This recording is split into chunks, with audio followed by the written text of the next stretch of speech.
사랑하는 여러분, 오늘 저는 여러분의 영혼과 육신 그리고 여러분의 인생 전체를 송두리째 올가매고 있는 가장 무섭고 은밀하고도 파괴적인 감옥에 대하여 이야기하고자 합니다.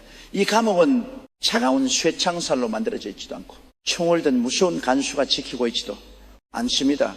심지어 여러분의 육신의 눈에는 이 감옥의 벽이 보이지 좋지 않습니다. 하지만 이 보이지 않는 감옥은 세상의 그 어떤 악명 높은 감옥보다도 더 지독하게 여러분의 무한한 잠자력을 억누르고 있으며 전능하신 하나님께서 여러분을 위해 예배하신 찬란하고도 거대한 기적의 날개를 무참히 꺾어버리고 있습니다. 그 감옥의 이름은 바로 우리의 머릿속에 견고하게 자리 잡은 생각의 틀, The Mantle of Thought Cry, 부정적인 자상과 한계의 사슬입니다. 그동안 목회를 하면서 수백만 명의 성도들을 만나 상담하고 기도해주며 제가 가장 가슴 아프게 뼈저리게 느낀 것이 하나 있습니다. 수많은 그리스도인들이 십자가의 은혜로 구원을 받고 입술로는 전능하신 하나님 창조주 하나님을 찬양하면서도 정작 그들의 실제 삶의 현장으로 돌아가면 3차원의 한계에 철저하게 짓눌려 살아간다는 사실입니다. 그들은 제목 양실문을 두드리고 들어와 퉁퉁불을 토하듯 하소연 합니다. 목사님, 저는 도대체 왜 안 되는 걸까요? 새벽마다 눈물로 체를 하고 며칠씩 굶어가며 금식 기도를 해도 제 인생은 언제나 제자리 걸음입니다. 남들은 기적을 척척 체험하는데 왜 제 삶에는 하늘문이 닫힌 것처럼 캄캄하게만 할까요? 아무리 발버둥 쳐도 이 지독한 빈미를 벗어날 수 없고 이 끔찍한 가난의 대물림을 끊어낼 수 없으며 제 몸을 갉아먹는 이 병마를 이길 수 없습니다. 목사님, 제 팔자는 원래 평생 이렇게 밑바닥에서 고개 숙이고 살아야 할 운명인가 봅니다. 아무리 전능하신 하나님이라도 제 비참하고 철저하게 망가진 현실 앞에서는 어쩔 수 없으신가 봅니다. 여러분이 얼마나 무섭고 통탄할 만하며 하나님을 향한 끔찍한 신성모독적인 고백입니까? 온 우주의 은하수를 말씀 한마디로 창조하시고 싶으는 홍해 바다를 가르셨으며 썩은 냄새나는 나사로의 시체를 무덤에서 걸어나오게 하신 그 무한하시고 전능하신 여호와 하나님께서 오작 여러분의 그 알량한 은행 마이너스 통장 잔고와 세상의 스펙 앞에서는 어쩔 수 없는 무능한 분으로 전락해버린 것입니다. 도대체 하나님의 능력이 부족한 것입니까? 아니면 그 능력을 담아내는 우리의 영혼이 병들어 있는 것입니까? 우리가 왜 이토록 끔찍한 영적 패배주의라는 질병에 걸려 스스로를 짓밟고 하나님의 능력을 모욕하게 되는지 아십니까? 이 영적인 비극을 완벽하게 설명해 주는 아주 유명하고도 가슴 아픈 우하나를 여러분이 마음의 캔버스에 그려드리겠습니다. 어느 그 스탄에 가면 아주 거대한 아프리카 코끼리를 볼 수 있습니다. 그 코끼리는 몸무게가 수에 달하고 다리 굵기는 아름다리 나무 귀둥만 하며 코로 단숨에 집채만 한 바위도 굴려버릴 수 있는 어마어마한 괴력을 가지고 있습니다.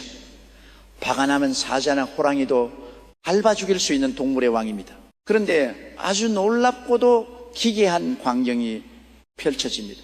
그 무시무시한 괴력을 가진 거대한 코끼리가 스커스 천막 한 구석에 있는 아주 낡고 썩은 작은 나무 말뚝의 새끼 손가락 굵기만한 얇은 밧줄로 묶여 있는 것입니다. 상식적으로 생각해 보십시오.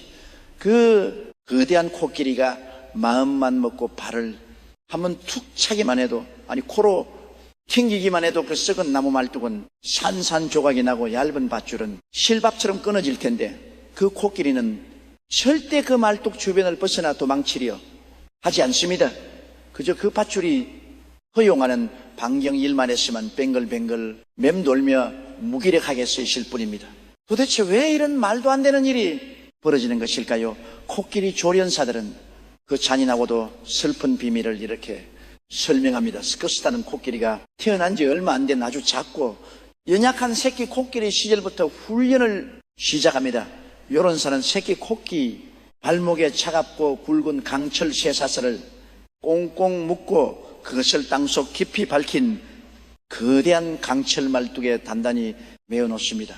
자유를 빼앗긴 새끼 코끼리는 본능적으로 엄마를 찾고 들판을 뛰놀기 위해 그 사슬을 끊으려 매일같이 발버둥칩니다.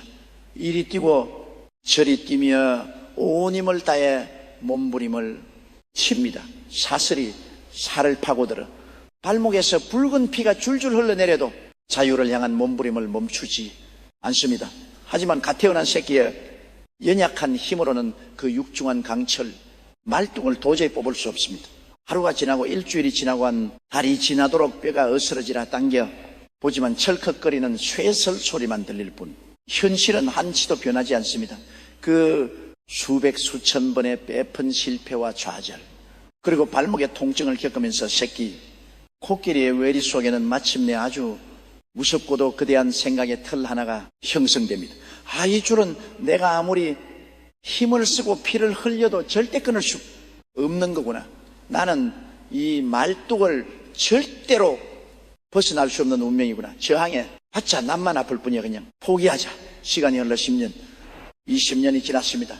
이제 그 연약했던 새끼 코끼리는 강철 말뚝 따위는 수백 개도 뽑아버릴 수 있는 거대한 산 같은 어른 코끼리로 성장했습니다. 그의 근육에는 상상할 수 없는 에너지가 차오릅니다. 이제 조련사는 무거운 쇠설 대신 끊어지게 쉬운 얇은 산매밧줄로 강철 말뚝 대신 발로 차면 부러질 석은 나무 말뚝으로 바꿔놓습니다. 그럼에도 불구하고 코끼리는 결코 도망치지 않습니다. 아니 도망칠 시도조차 하지 않습니다. 왜 그렇습니까? 여러분이 코끼리를 지금 묶고 있는 것은 그의 발목에 감긴 물리적인 밧줄이 아닙니다. 코끼리를 영원한 노예로 묶어둔 진짜 사슬은 바로 어린 시절에 거듭된 실패와 좌절의 뇌신경 세포 하나하나에 확 박아놓은 나는 할 수 없다. 나는 여기서 벗어날 수 없다라는 과거의 기억이 만든 생각의 사슬이기 때문입니다. 물리적인 밧줄은 언제든 끊을 수 있지만 할 수 없다는 생각의 밧줄은 코끼리 스스로가 깨닫기 전에는 그 누구도 끊어줄 수 없는 가장 견고한 지옥의 감옥이 되어버린 것입니다. 사랑하는 영적 군사 여러분, 저는 오늘 피를 토하는 심정으로 여러분에게 묻습니다. 이 불쌍하고 무기력한 세커스타니 코끼리가 바로 오늘날 절망과 패배주의에 빠져 살아가는 여러분 자신의 정나는 자상은 아닙니까? 여러분은 어린 시절부터 혹은 과거의 수많은 세월 동안 눈에 보이는 3차원의 냉혹한 세상 속에서 끊임없이 거절당하고 버림받고 실패하고 가난에 짓눌리며 빼앗은 상처들을 받아봤습니다. 너는 찢어지게 가난한 집안에서 태어났으니 죽으라 이래도 부자가 될 수 없어. 너는 남들처럼 좋은 대학을 나오지 못하고 배운 것이 없으니 높은 자리에 올라갈 수 없음. 네 부모도 암으로 돌아가셨으니 너도 결국 그 병에 걸려 고통받아 죽게 될 거야. 너는 뭐래도 항상 실수투성이고 무능해내 주제를 파악해 세상에 이 저주 섞인 독설들과 수없이 넘어졌던 여러분 과거의 쓰라린 실패의 경험들이 마치 강철 말뚝처럼 여러분의 영혼 깊숙한 곳에 밝혀버렸습니다. 그리고 그 패배의 경험들은 여러분이 잠재의식 속에 나는 안 돼. 나는 원래 이런 발자야. 흑수제는 금수제를 이길 수 없어. 병은 운명이야 라는 무서운 세사를 만들어 여러분의 발목을 칭칭 감아버렸습니다. 그리고 세월이 흘러 여러분은 위대한 하나님의 성전의 발을 들여놓았습니다. 나사렛 예수 그리스도의 보혈을 믿고 구원을 받았습니다. 온 우주를 창조하신 성령님을 여러분의 심장 속에 모셔드렸습니다. 이제 여러분은 3차원의 세상을 단숨에 짓밟고 일어설 수 있는 세상을 이기는 거대한 영적인 코끼리로 다시 태어난 것입니다. 여러분 안에는 지금 우주를 폭발시킬 수 있는 4차원의 거룩한 성령의 에너지가 용암처럼 펄펄 끓고 있습니다. 그런데 이 얼마나 기가 막힌 노릇입니까? 여러분은 여전히 성경책을 옆에 끼고 성령님을 모시고 있으면서도 과거의 상처와 세상의 잣대라는 썩은 나무 말뚝에 스스로의 영혼을 묶어둔 채 나는 안 돼. 내 능력으로는 어림도 없어. 기적은 특별하고 믿음 좋은 목사님들이나 장로님들에게나 일어나는 거야. 나 같은 먼지 같은 존재에게 무슨 기적이 일어나겠어라며 예배당 구석에서 한숨만 푹푹푹 쉬고 있는 것입니다. 여러분, 이것은 단순한 겸손이 아닙니다. 이것은 단순한 마음의 병이 아닙니다. 내가 나 자신을 한계 지을 때 무섭게도 우리는 우리 안에 계신 하나님까지도 그 한계 속에 가두어버리는 영적인 대역죄를 지게 됩니다. 구약 성경 시편 78편 41절에는 하나님의 가슴을 할기갈게 찢어놓고 그분의 권능을 모욕했던 이스라엘 백성들의 무서운 죄악의 천둥 소리처럼 기록되어 있습니다. 그리 하느님으로신 하시나 예수라고 하신 일을 하도다. 여러분이 말씀을 읽을 때 영혼의 전율을 느끼셔야 합니다.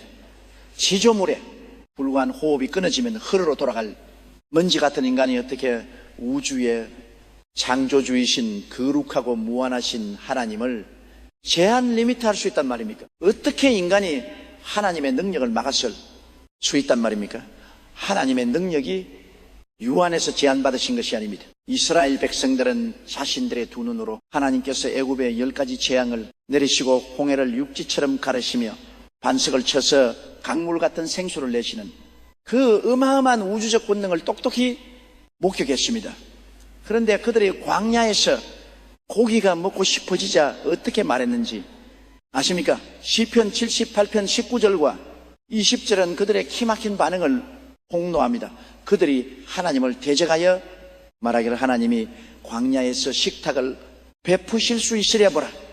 그가 반석을 쳐서 물을 내시니 시내가 넘쳤으나 그가 능히 떡도 주시며 자기 백성을 위하여 고기도 예비하시려 하였도다. 보십시오. 그들은 하나님의 능력을 자신들의 얄팍하고 이성적인 생각의 틀 속에 구겨넣어버렸습니다. 물을 내신 것은 인정하지만 고기를 구하기 힘드니 메마른 광야에서 어떻게 고기까지 주실 수 있겠어? 아무리 하나님이라도 그건 불가능할 거야. 그러면 창조주 하나님의 능력을 자신들의 상식과 경험이 잣대로 난도질해버린 것입니다. 그들이 하나님을 자신들의 조만 생각의 상자 속에 가두어 버렸어요. 때에 무한하신 하나님은 더 이상 그들을 위해 일하실 수 없었습니다. 하나님은 철저하게 인격적인 분이시고 우리가 믿음으로 허용하는 딱 그 공간 안에서만 역사하시기 때문입니다. 하나님은 태평양 바다보다 더 광활하고 우주보다 더 크신 분입니다. 그분은 지금 여러분에게 무한한 축복에 나이아가라 폭포수를 쏟아붓고 싶어 안달이 계십니다. 하지만 여러분이 여러분의 마음속에 간장 중지 하나를 가져다 놓고 하나님 저에게는 땅이 종지에 찰만큼만 은혜를 부어주세요. 저는 비단지고 밥만 먹고 살면 됩니다. 제 주제에 부자가 되거나 세상을 변화시키는 기적은 무의미다라고 생각한다면 전능하신 하나님도 여러분의 그 간장 종지만한 생각의 틀을 억지로 깨부 태평양의 물을 부어주실 수는 없습니다. 종지의 크기를 결정하는 그것은 하나님이 아니라 바로 여러분 자신이기 때문입니다. 하나님은 항상 우리의 생각의 그릇도의 크기를 측량하십니다. 우리가 입술을 벌리고 마음의 지경을 넓혀서 주님 나에게 이 세상을 다스릴 수 있는 우주만한 그릇을 주옵소서라고 생각의 틀을 깨버릴 때 하나님은 비로소 내 자녀가 드디어 나를 무하신 하나님으로 대접하는구나라며 기뻐 춤추시며 하늘의 보와 창고를 완전히 개방하시는 것입니다. 사랑하는 동역자 여러분, 오늘 이 시간 냉정하고도 철저하게 여러분의 마음속 영적 상태를 해보여 보십시오. 지금 여러분의 영혼은 어떤 나무 말뚝에 매어 있습니까? 마이너스. 통장의 잔고가 여러분이 하나님입니까? 배운 것이 없다는 학력의 열등감이 여러분의 한계입니까? 나이가 너무 많은 늙었다는 패배주의가 여러분의 족쇄입니까? 아니면은 부모에게 물리받은 유전적인 질병의 내력이 여러분의 운명입니까? 마귀는 지금 이 순간에도 여러분의 귀가 되고 끊임없이 뱀처럼 속삭입니다. 주제를 파악해라. 송충이는 소리물 먹고 살아야지. 네가 무슨 기적을 바래? 기도는 무슨 놈의 기도야? 현실을 똑바로 봐.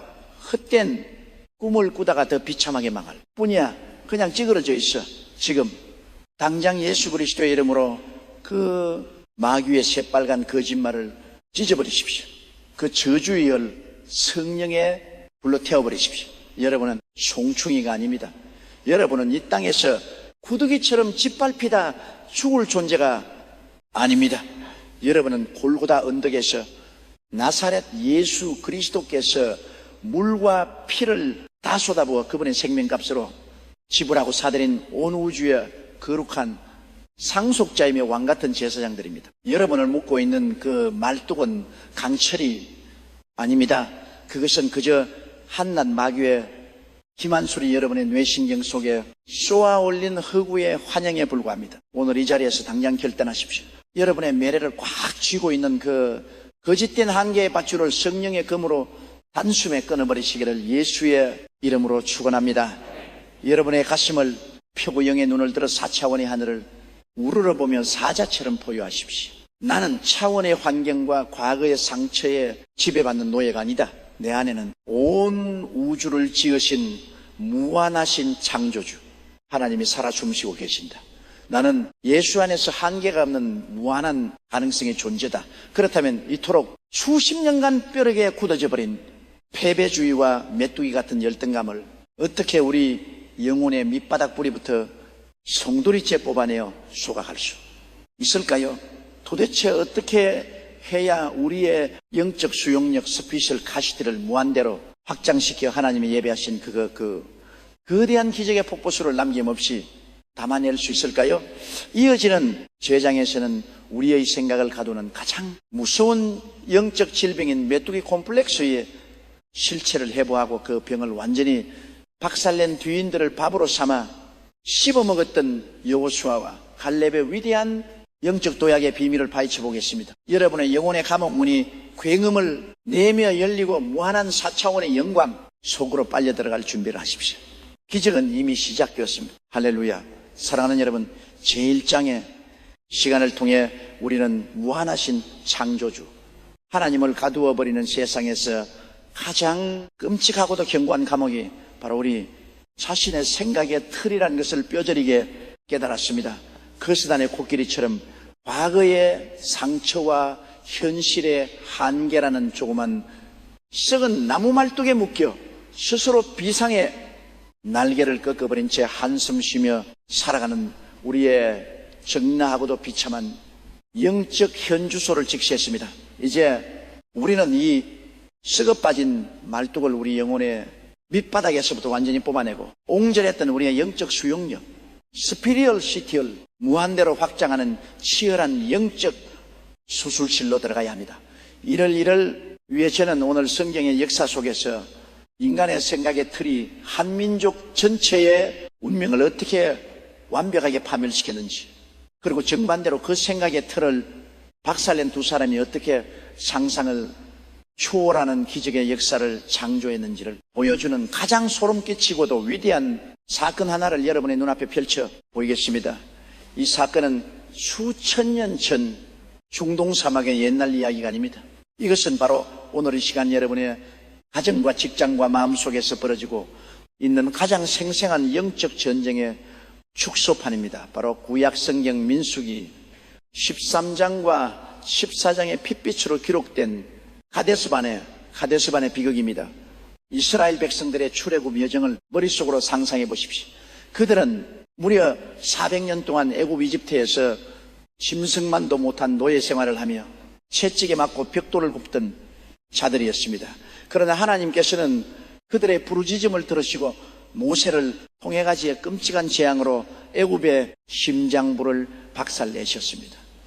이스라엘 백성들은 자신들을 추격해 오던 세계 최강의 애굽 철병 부대가 씹은 홍해, 바다에 경장되는 것을 두 눈으로 똑똑히 목격했습니다. 그것뿐만이 아닙니다. 그들은 메마른 광야에서 반석이 갈라져 폭포수 같은 생수가 터져나오는 기적을 마셨고, 매일 아침 하늘에서 눈이처럼 내려오는 만나를 주워 먹었으며, 살인적인 광야의 태양과 사르리는 밤에 추위를 막아주는 구름, 기둥과 불기둥이 보호에 행진했습니다. 그들은 하나님의 살아계심과 그 무한하신 능력을 이론이 아니라 온몸이 세포로 체험한 기적의 백성들이었습니다. 그리고 마침내 그 기나인 행진 끝에 그들 앞에는 하나님께서 조상 아브라함 때부터 맹세하시고 이미 너희에게 주었다라고 선포하신 약속의 땅, 젖과 꿀이 흐르는 가나안의 장엄한 국경성이 펼쳐져 있었습니다. 모세는 가나안 땅의 실태를 파악하기 위해 12지파에서 가장 뛰어나고 용맹한 지휘관 12명을 뽑아 정탐꾼으로 보냈습니다. 40일 동안 그들은 가나안 땅 구석구석을 살이 뒤셨습니다. 그리고 40일 후 그들이 이스라엘 진영으로 돌아온 회중 앞에서 보고를 시작합니다. 12명 모두가 똑같은 3차원의 현실, 똑같은 땅을 밟고 똑같은 사람들을 보았습니다. 그 땅은 과연 하나님이 말씀하신 대로 젖과 꿀이 흐르는 기름진 땅이었습니다. 그들이 에스골 골짜기에서 배운 포도송이는 너무나도 크고 무거워서 장정 두 사람이 긴 막대기에 꿰어 어깨에 먹어와야 할 정도였습니다. 하지만 그 축복의 땅에는 치명적인 위협이 도사리고 있었습니다.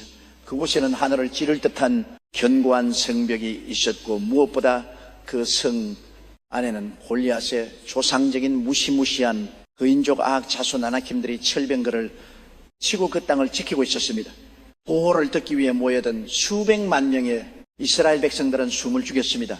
그런데 이때 12명의 정탐꾼 중 무려 10명의 지휘관들이 이스라엘 원회 중에 가슴에 절망의 비수를 꽂는 아주 끔찍하고도 치명적인 보고를 쏟아내기 시작합니다. 우리가 두루다니며 정탐한 땅은 그 주민을 삼키는 땅이요.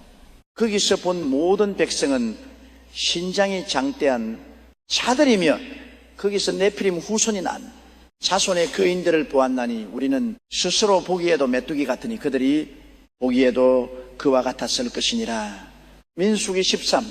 여러분 제발 이 구절을 수십 번 수백 번 빼속 깊이 새기며 묵상해 보십시오. 이 얼마나 통탄을 노르시며 피가 거꾸로 솟는 기막힌 고백입니까? 그들은 가나안 땅의 거대한 성과인들을 보고 두려움에 완전히 압도된 나머지 창조주 하나님의 위대한 군대인 자신들을 향해 한낱 곤충이 메뚜기라고 불러버렸습니다. 하나님의 애굽에 바로 왕을 굴복시키고 홍해를 갈라서 구원해낸 그 존귀한 하나님의 자녀들이 스스로를 발로 밟으면 툭 터져 죽어버리는 더러운 벌레로 전락시켜 버린 것입니다. 저는 목회와 심리학을 접목하여 이것을 영적인 용어로 메뚜기 콤플렉스, 그라스 하플 콤플렉스라고 명명합니다. 이 메뚜기 콤플렉스에 걸린 사람의 가장 무섭고도 비극적인 특징이 무엇인지 아십니까? 적들이 나를 공격하고 얕보기 전에 내가 먼저 내 생각의 틀 속에서 스스로를 보고 짓밟아 버린다는 사실입니다.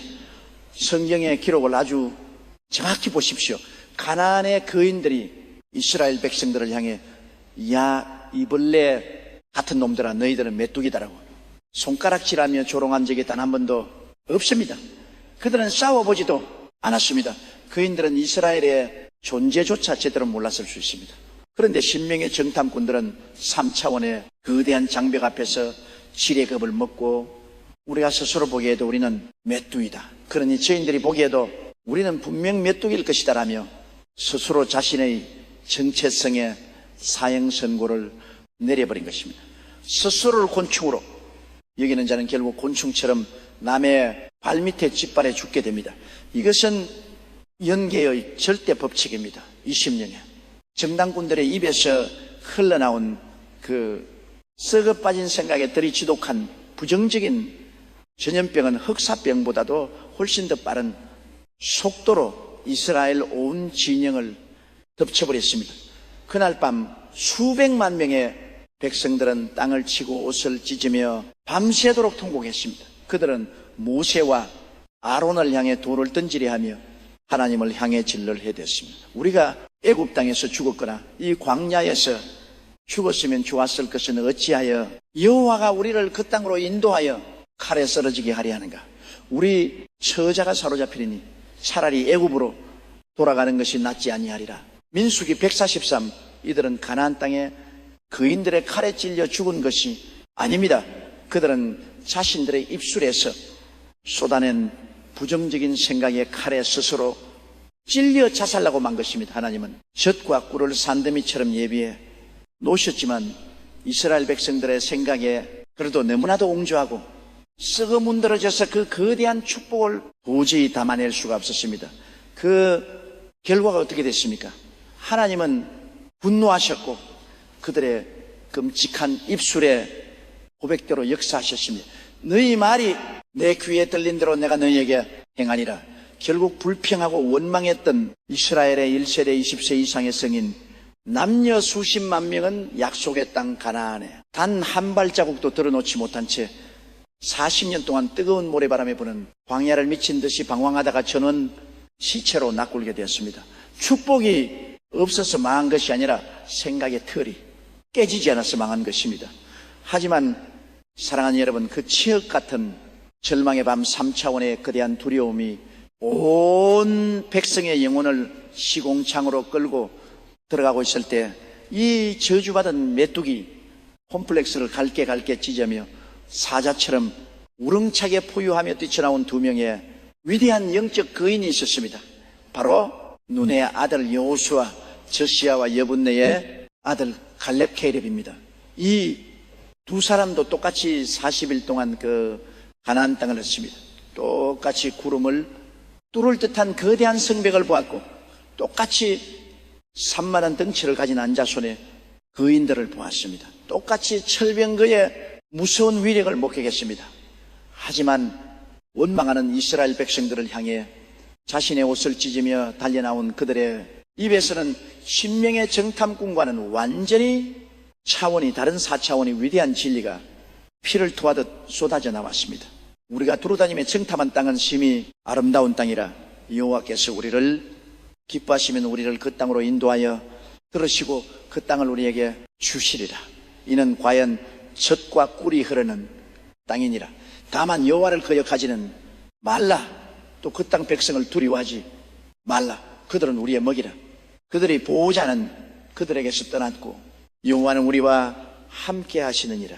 그들을 두려워하지 말라. 민수기 1479 할렐루야.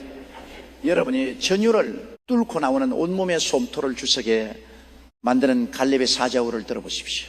심령의 정탐꾼은 보고 덜덜 떨며 우리는 발에 발이어 죽을 메뚜기다라고 통곡했지만 갈렙은 그 무시무시한 거인들을 바라보며 혀를 내두르고 침을 질질 흘리며 입맛을 다시 거인들은 저 어마어마한 성벽은 오늘 내 점심 식사 메뉴다. 저들은 나의 밥이다. 저들은 우리가 씹어먹을 한 주 각방에 불과하다라고 온 우주를 향해 호통을 친 것입니다. 도대체 어떻게 똑같은 환경, 똑같은 교인을 보고 이렇게 180도 정반대의 고백이 나올 수 있었을까요? 여호수아와 갈렙이 유독 밥을 많이 먹어서 근육이 많고 발싸움을 잘해서 그랬습니까? 절대 아닙니다. 신명의 정탐꾼은 철저하게 3차원의 렌즈를 끼고 세상을 보았습니다. 그들은 안악 자손인의 거기와 육신을 가진 연약한 자신의 거기를 비교했습니다. 당연히 자신이 메뚜기처럼 초라하게 보일 수밖에 없지요. 그러나 여호수아와 갈렙은 육신의 눈을 감고 4차원의 영적인 렌즈를 꼈습니다. 그들은 거인의 거기를 자신들의 등 뒤에 버티고 성에신 온 우주를 지으시고 애굽을 박살내신 전능하신 하나님의 크기와 비교했습니다. 하나님의 그 무한하신 시선으로 내려다보니 그까지 다 자손 거인들은 그저 하나님이 오늘 이스라엘 백성들의 영적 근육을 빵빵하게 키워주기 위해 아주 정성스럽게 차려놓으신 단백질이 풍부하고 먹음직스러운 밥상에 불과했던 것입니다. 왜 하필이면 그들은 거인들을 먹이 브레드라고 표현했을까요? 우리가 밥을 먹으면 어떻게 됩니까? 밥은 소화가 되어 내 뼈가 되고 내 피가 되고 내 근육이 되어 나를 더욱 강하게 만듭니다. 여호수아와 갈렙은 영적인 원리를 꿰뚫어 보았습니다. 저대한 문제들, 저 환난과 핍박이라는 거인들을 우리가 믿음으로 집어먹고 소화시키면 우리의 영적 근육은 폭발적으로 성장할 것이다.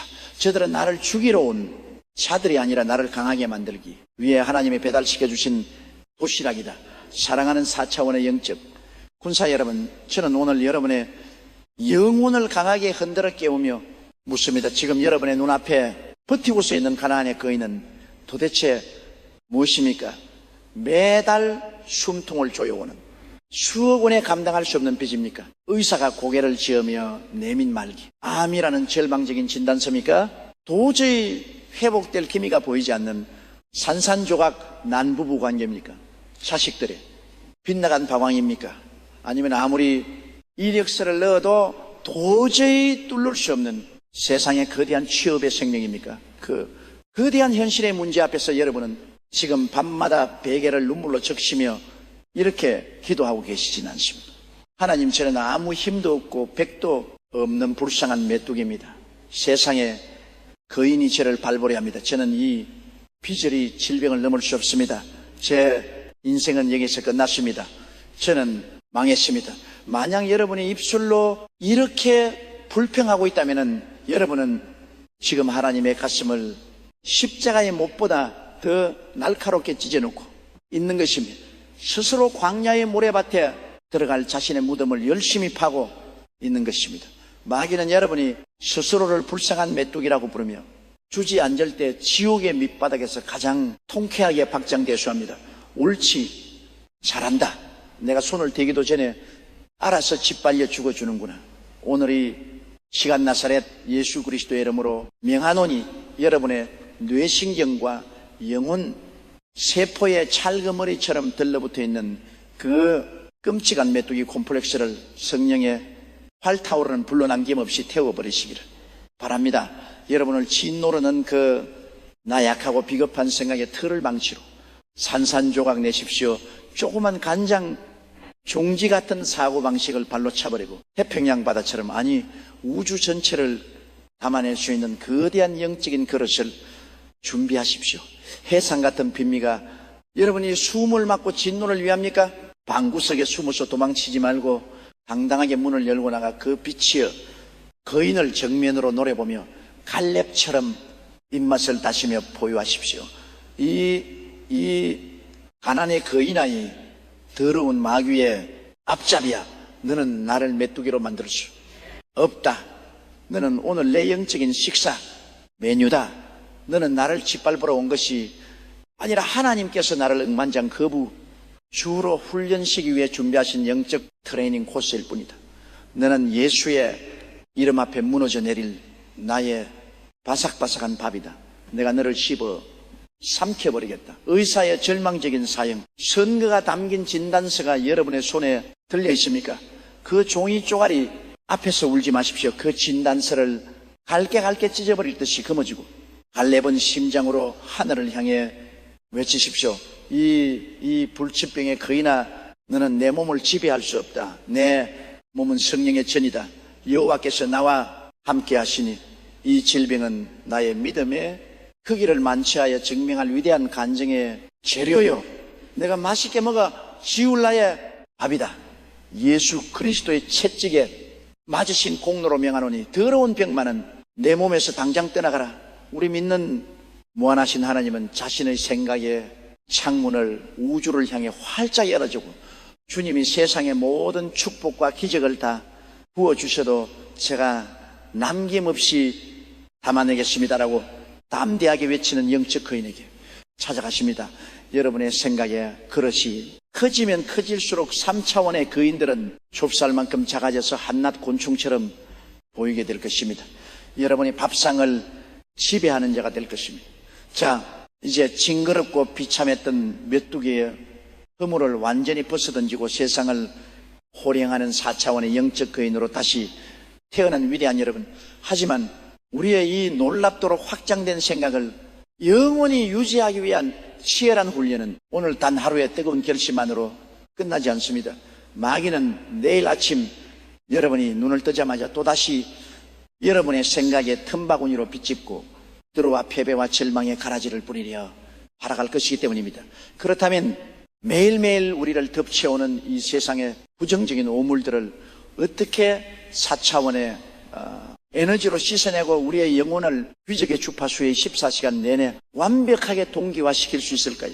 이어지는 제장에서는 우리의 운명을 결정짓는 뇌 속 깊은 곳에 저장, 잠재, 의식, 마인드 예수의 보혈과 말씀으로 완전히 해킹하여 기적의 자동법 장치로 재프로그래밍, 리프로그래밍하는 소름 돋는 영적 과학의 비밀을 낱낱이 파헤쳐 보겠습니다. 여러분의 두뇌가 폭발적인 하나님의 기적 생산 공장으로 변한 놀라운 체험을 기대하십시오. 십자가의 깃발을 높이 들고 승리의 함성과 함께 거침없이 전진하십시오. 할렐루야. 사랑하는 위대한 4차원의 영적 군사 여러분, 우리는 지난 2장에 치열했던 영적 전쟁을 통해 신명의 정탐꾼을 파멸해 넘어라는 그 징그러운 메뚜기 콤플렉스를 십자가 앞에 내동댕에 치고 박살 내버렸습니다. 그리고 거대한 안 자손들을 향해 저들은 나의 밥이다라고 선포했던 여호수아와 갈렙의 그 위대한 사자를 우리의 심장 속에 깊이 인식했습니다. 나는 할 수 있다. 나는 메뚜기가 아니다. 내 안에는 온 우주를 창조하신 무한하신 하나님이 살아 숨쉬고 계신다. 여러분의 영혼은 지금 이 뜨거운 확신과 기쁨으로 용암처럼 펄펄 끓어오르고 있을 것입니다. 하지만 여러분, 우리가 부흥회나 예배의 자리에서 이 뜨거운 확신을 안고 세상이란 현실로 돌아가 문을 여는 바로 그 순간부터 우리는 아주 귀하고도 무서운 모골이 송이 내지는 영적 저항에 직면하게 됩니다. 여러분의 이성적인 머리와 입술로는 분명히 나는 승리자다, 나는 부유하다, 내 병은 나았다라고 힘차게 외치고 있는데 마음 가장 깊은 곳, 보이지 않는 영혼의 밑바닥에서부터 스물스물 검은 안개처럼 피어오르는 지독한 불안감과 싸늘한 의심의 목소리를 들어본 적이 있으십니까? 네가 정말 승리자라고 웃기지만 거울을 봐라. 네 꼴이 어떤지. 너는 작년에도 똑같이 다짐했지만 결국 실패했잖아. 너는 어릴 때부터 부모님께 바보, 갔다고 넌 커서 아무것도 안 될 거라고 구박만 받고 자랐잖아. 네가 무슨 수로 수십억의 빚을 갚아. 네가 무슨 수로 의사도 포기한 그 끔찍한 불치병을 고친단 말이야. 꿈 깨라, 이 위선자야. 머리 의식의 고백과 가슴, 잠재의식의 상태가 완전히 따로니 끔찍하고도 소름 끼치는 괴리감. 주일날 교회에서는 할렐루야를 외치며 날아갈 것 다가도 월요일 아침 직장에 출근하거나 밀린 카드 명사서를 보는 순간 심장이 철렁 내려앉으며 다시 깊은 우물의 늪으로 빠져버리느니 지독한 영적 조울증. 도대체 왜 이런 끔찍한 일들이 우리 삶에서 반복되는 것일까요? 그것은 바로 여러분의 이성 사이즈 마인드는 하나님의 말씀을 받아들여 기쁘고 있지만 여러분의 잠재의식 서브컨스 마인드라는 거대하고도 깊은 영혼의 지하 창고에는 여전히 과거의 상처, 실패의 찌꺼기, 배배주의의 맹독성, 가스들이 산더미처럼 쌓여 악취를 풍기며 썩어가고 있기 때문입니다.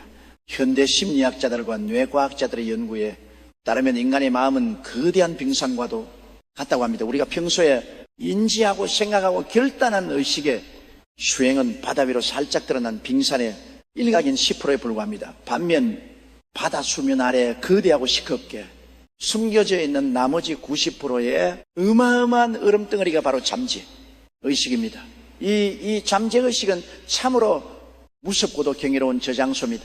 여러분이 어머니의 뱃속에 잉태되었을 때부터 지금까지 수십 년의 세월 동안 겪었던 모든 사건들, 특히 가장 아팠던 상처, 처절했던 실패, 누군가에게 무참히 거절당했던 뼈아픈 기억, 부모나 혼외자로부터 들었던 날카로운 저주의 말들이 비디오 테이프처럼 단 하나도 삭제되지 않고 고스란히 녹화되어 있는 거대한 영혼의 블랙박스입니다. 여러분이 아무리 의식 10%로 나는 성공한다, 나는 기적의 주인공이다라고 긍정적인 씨앗을 뿌리려 애를 수도 의시하시 심겨야 할 거대한 바친 잠재의식 90%의 온통 가시던 불과 불신앙의 독극물로 오염되어 있다면 어떻게 되겠습니까? 긍정의 씨앗은 뿌리를 내리기도 전에 잠재의식 밑바닥에서 올라오는 과거의 상처와 두려움이라는 맹독에 감염되어 하루아침에 말라 죽어버리고 맙니다. 우리의 인생을 실제로 끌고 가는 운전되는 10%의 얄팍한 의식이 아니라 90%의 거대한 잠재의식이 주이고 있기 때문입니다. 이 무서운 영적 구조를 꿰뚫어 보신 사도 바울은 로마서 12장 2절에서 우리가 기적을 체험하기 위해 반드시 거쳐야 할 아주 중대하고도 치명적인 영적 수술 하나를 명령합니다. 너희는 이 세대를 본받지 말고 오직 마음을 새롭게 함으로 변화를 받아 하나님의 선하시고 기뻐하시고 온전하신 뜻이 무엇인지 분별하도록 하라. 여러분, 여기서 마음을 새롭게 함으로 변화를 받아라라는 말씀이 무슨 뜻인지 아십니까? 이것은 단순히 내일부터는 좋은 생각, 착한 생각 좀 하고 살아야지 하는 도덕적인 결심을 뜻하는 것이 아닙니다. 이것은 여러분의 썩어 빠진 잠재의식의 하드디스크를 성령의 불로 완전히 포마트해버리고 하나님의 4차원적인 새로운 운영체제로 아예 싹 다 다시 깔아버리라는 우주의 창조주이신 하나님의 준엄하고도 강력한 명령입니다. 여러분, 컴퓨터가 치명적인 낙성 바이러스와 해킹 프로그램에 감염되어 화면이 자꾸 끄집어 블루스크린이 때문에 오류가 난다고 가정해 보십시오. 여러분이 그 컴퓨터의 겉모습인 모니터를 반짝반짝하게 닫고 키보드를 수백만 원짜리 최고급으로 바꾼다고 해서 그 컴퓨터가 고쳐집니까? 절대 아닙니다. 오히려 바이러스는 더 활개를 칠 것입니다. 컴퓨터를 고치는 유일한 방법은 겉을 닦는 것이 아니라 본체를 열고 바이러스가 파먹어 들어간 핵심 하드디스크를 강력한 백신 프로그램으로 완벽하게 밀어버린 후 새로운 윈도우 시스템을 재설치하는 것뿐입니다. 우리의 영혼도 이와 완벽하게 똑같습니다. 주일날 교회에 와서 비싼 옷을 입고 그 모습 모니터를 아름답게 꾸미고 거룩한 척 찬양을 부른다 해도 여러분의 깊은 잠재의식 하드디스크 속에 나는 사랑받을 자격이 없는 버려진 자다. 나는 부모의 빚을 떠안고 평생 가난하게 살다 죽을 할 자다. 우리 집안은 단명하는 집안이 나도 일찍 죽을 것이다 라는 마귀가 심어놓은 트로이 목마 같은 바이러스가 가득 차 있다면 여러분의 인생은 기도할 때마다 끝없는 오류와 영적 블루스크린만을 띄우게 될 것입니다. 기적의 프로그램이 실행되리다가도 잠재의식의 바이러스에 걸려 튕겨나가 버린 것입니다. 그렇다면 이토록 견고하게 뿌리내린 끔찍한 잠재의식의 바이러스를 도대체 어떻게 해야 완벽하게 포맷하고 뿌리 뽑을 수 있을까요? 인간의 얄팍한 심치료나 세속적인 긍정주의 서적들, 최면술 따위라는 어림도 없습니다. 오직 4차원의 영적 세계 보호자로부터 내려온 우주에서 가장 강력하고 폭발적인 두 가지의 초강력 영적 백신만이 여러분의 잠재의식을 씻어내고 재창조할 수 있습니다. 첫 번째 백신은 바로 예수 그리스도의 피, 갈보리 십자가의 붉은 보혈입니다. 사랑하는 여러분, 지금 계신 그 자리에서 조용히 두 눈을 감아 보십시오. 그리고 여러분의 인생에서 가장 수치스러웠던 실패의 순간들, 부모나 타인으로부터 무참히 짓밟히고 거절 땅에 피눈물을 흘리며 버림받았던 그 뼈아픈 상처의 기억들을 대면해 보십시오. 너무 아파서 스스로도 꺼내기 싫어 마음속 깊은 지하실에 꽁꽁 숨겨두었던 그 흉측한 기억의 찌꺼기들을 영의 눈으로 바라보십시오. 그 기억들이 바로 마귀가 여러분을 잠재의식 속에 박아놓은 한계의 말뚝이며 기적을 차단하는 독극물입니다.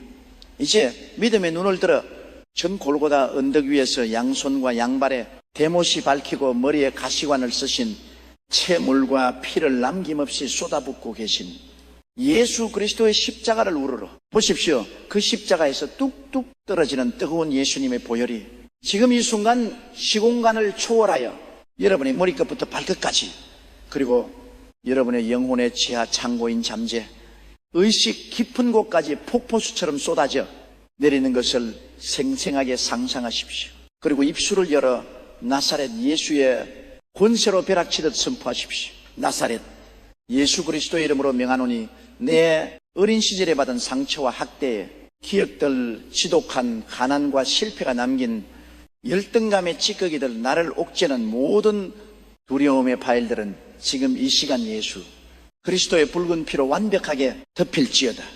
그 더럽고 악한 기억의 바이러스들은 내 잠재의식의 하드디스크에서 영원히 삭제되었다. 나는 예수의 피로 모든 과거에서 해방된 완전히 새로운 피조물이다. 할렐루야. 여러분이 십자가 보혈의 능력을 절대적으로 의지하여 이렇게 선포할 때 4차원이 세계에서 내려온 성령의 불길이 여러분의 뇌식과 뼈속의 세포 하나하나를 관통하며 수십 년 동안 켜이 쌓여있던 그 모든 부정적인 찌꺼기들을 하얀 잿더미로 완벽하게 태워버리실 것입니다. 보혈의 백신이 지나간 자리에는 마귀의 찌꺼기가 단 1mm도 남을 수 없습니다. 잠재, 의식을 포맷하는 두 번째 백신은 바로 하나님의 말씀 로고스 레마니마로 씹어먹는 것입니다. 오혈로 여러분의 잠재 의식을 깨끗하게 청소하고 비워했다면 이제 그 텅 빈 공간에 4차원의 무한한 가능성을 지닌 하나님의 생명의 말씀을 새로운 운영 체제로 가득 채워 넣어야 합니다. 빈집으로. 그냥 내버려 두면 마귀가 7 귀신을 데리고 다시 쳐들어오기 때문입니다. 그런데 여기서 아주 중요한 비밀이 있습니다. 하나님의 말씀을 그저 주일날 설교 한번 듣는 것으로 혹은 눈으로 성경책을 휙휙 읽고 지나가는 그것만으로는 절대로 잠재의식의 벽을 뚫고 들어갈 수 없습니다. 거대한 빙산의 수미나로 말씀을 밀어넣기 위해서는 특별한 방법이 필요합니다. 잠재의식은 오직 끊임없는 반복과 강렬한 감정의 폭발을 통해서만 프로그래밍 되는 아주 독특한 성질을 가지고 있기 때문입니다. 구약성경 시편 1편 2절은 4차원의 기적을 창조하는 복 있는 사람을 가르쳐 이렇게 말씀합니다. 오직 여호와의 율법을 즐거워하여 그의 율법을 주로 묵상하는도다. 여러분 여기서 묵상, 메디테한다는 단어를 주목하십시오. 많은 그리스도인들이 묵상이라고 하면 산속에 들어가 가부좌를 들고 앉아 눈을 감고 하며 조용히 마음속으로 명상하는 불교나 힌두교식의 참선을 떠올립니다. 그것은 성경이 말하는 묵상이 절대 아닙니다. 묵상으로 번역된 히브리어 원어 하가가는 그 의미가 너무나도 무섭고도 강렬합니다. 이 하가라는 단어는 굶주인 사자나 맹수가 피리내 나는 사냥감을 발톱으로 움켜쥐고 그 뼈를 어드드득 씹어먹으며 으르렁거리는 소리 또는 소가 여물을 먹고 위장 속으로 집어넣었다가 다시 개워내어 하루 종일 되새김질하며 씹는 소리를 의미합니다. 즉 성경적인 묵상은 눈을 감고 조용히 생각하는 것이 아니라 하나님의 말씀을 여러분의 입술에 올려놓고 끊임없이 짐승이 포유하듯이 으르렁거리며 입 밖으로 소리내어 중얼거리고 선포하는 치열한 영적 전투행위를 뜻하는 것입니다. 여러분이 아침에 잠자리에서 눈을 뜨는 바로 그 첫 순간부터 밤에 지친 몸을 이끌고 침대에 누워 잠이 드는 그 마지막 순간까지 이 하가의 비밀을 사용하여 무한한 가능성을 담은 하나님의 말씀을 끊임없이 여러분의 입술로 으르렁거리십시오. 내게 능력 주시는 제 안에서 내가 모든 것을 할 수 있느니라. 빌립보서 43. 이 짧은 말씀을 한번 속입고 책을 듣지 마십시오. 운전대를 잡고 출근할 때, 설거지를 할 때, 화장실에 앉아 있을 때조차도 수십 번 수백 번을 여러분의 고막이 찢어지고 뇌세포가 완전히 세뇌될 때까지 사자처럼 포유하며 선포하십시오. 알 수 있거든. 무슨 말이냐. 믿는 자에게는 능하지 못할 일이 없느니라. 마가복음 92. 여호와는 나의 목자시니 내게 부족함이 없으리로다. 시편 23편. 그가 채찍에 맞음으로 나는 나음을 받았도다. 이사야 50. 환경이 아울할수록 현실이 캄캄할수록 더 큰 소리로 하십시오. 이 생명의 말씀에 폭격이 수월 동안 쉬지 않고 여러분의 영혼의 빙산으로 쏟아져 내릴 때 철롱성 같았던 여러분의 잠재의식은 마침내 두 손을 번쩍 들고 백기를 날리며 항복하게 될 것입니다.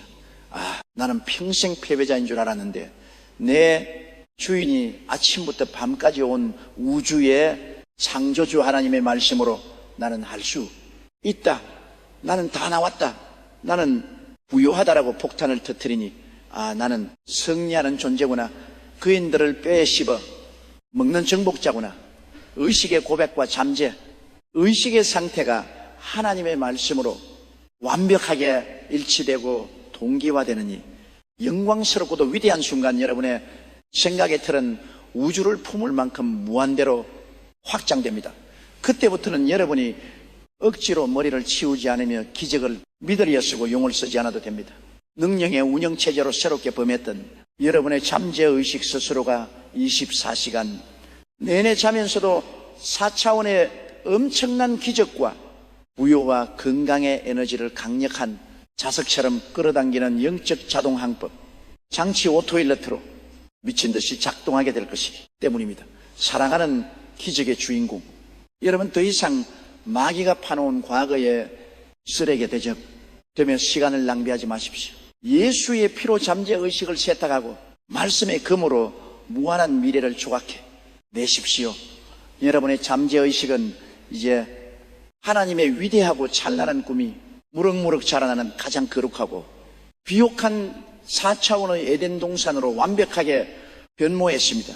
그렇다면 이토록 깨끗해진 옥토의 피적의 씨앗을 잉태하고 내면에 가득 차니 폭발적인 4차원의 가능성을 눈에 보이는 3차원의 현실 세계로 강제로 끄집어내는 가장 직접적이고 물리적인 영적 방아쇠 추가리는 과연 무엇일까요? 우리의 운명이라는 거대한 배의 방향을 조종하고 보이지 않는 연계의 창조 에너지를 밖으로 쏘아 올리는 우리 몸의 가장 작지만 가장 무섭고 파괴적인 기관, 바로 혀의 권세와 입술의 법칙에 대하여 다음 4장에서 그 우주적인 비밀의 문을 활짝 열어젖히겠습니다. 여러분의 혀가 하나님의 창조 엔진으로 변하여 3차원의 세상을 호령하게 되는 소름 끼치는 기적의 현장으로 계속해서 진격하십시오. 할렐루야. 사랑하는 위대한 4차원의 기적 창조자 여러분, 우리는 지난 3장에 피나는 영적 수술을 통해 과거의 상처와 패배주의로 썩어 들어가던 잠재의식의 하드디스크를 예수 그리스도의 붉은 보혈로 완벽하게 씻어내었습니다. 그리고 그 텅빈 거룩한 공간에 무한한 가능성을 지닌 하나님의 생명의 말씀을 새로운 운영체제로 강력하게 설치했습니다. 이제 여러분의 영혼은 티없이 맑은 백지와도 같으며 여러분의 생각의 지경은 우주를 품을 만큼 무한대로 확장되었습니다. 4차원의 전능하신 성령님은 지금 바로 여러분을 통해 일하시기 위해 기적의 엔진의 시동을 켜고 만반의 준비를 마치셨습니다.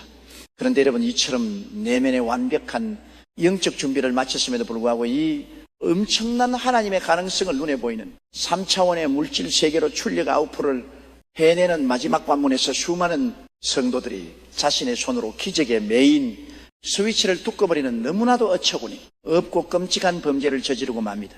도대체 무엇이 그 공들이여 쌓은 기적의 탑을 하루아침에 무너뜨리는 것일까요? 그것은 바로 우리가 하루에도 수천 번씩 무심코 내뱉는 부정적인 언어 습관, 즉 오염된 입술의 열매 때문입니다. 현대 과학자들은 말소리가 그저 성대를 울려 나오는 공기의 파동이나 진동에 불과하다고 말할지 모릅니다. 하지만 영적인 세계에서 우리가 매일 사용하는 말은 결코 단순한 소리가 아닙니다. 말은 우리의 생각과 혼을 담아 4차원의 영적 세계로 날아다주는 살아있는 영적인 그릇이며 무형의 사체원 창조 에너지를 유형의 3차원 현실로 깎고 다듬어 조각해내는 날카로운 창조의 도구입니다. 하나님께서 온 우주를 창조하실 때 무엇을 사용하셨습니까? 망치나 톱이 아닙니다. 오직 말씀, 빛이 있으라이라는 언어의 도구를 사용하셨습니다. 하나님의 형상을 닮은 우리 인간의 입술에도 그와 똑같은 창조의 권세가 주어져 있는 것입니다. 신약 성경 야고보서 3장 4절과 5절은 우리 입술의 권세, 즉 혀가 가진 가공할 만한 위력에 대해 아주 소름 끼치고도 명확한 비유를 온 우주에 선포합니다. 또 배를 보라. 그렇게 크고 광풍에 밀려가는 것들을 지극히 작은 방향타로드로서 사궁의 뜻대로 운전하나니 이와 같이 혀도 작은 지체로 되큰 것을 자랑하도다. 여러분, 거대한 태평양 바다 위에 떠있는 수만 톤짜리 초대형 항공모함이나 크루즈 유람선을 상상해 보십시오. 집채만한 파도가 치고 광풍이 불어닥칠 때 그 거대한 철등의 배를 움직이고 방향을 결정하는 핵심 부품은 과연 무엇입니까? 배 밑 바닥에 있는 집채만한 엔진입니까? 화려한 조타실의 레이더입니까? 아닙니다. 배의 맨 뒤통수 시퍼는 물속에 보이지 않게 숨겨져 있는 아주 작고 얇은 세조가 바로 방향타키입니다.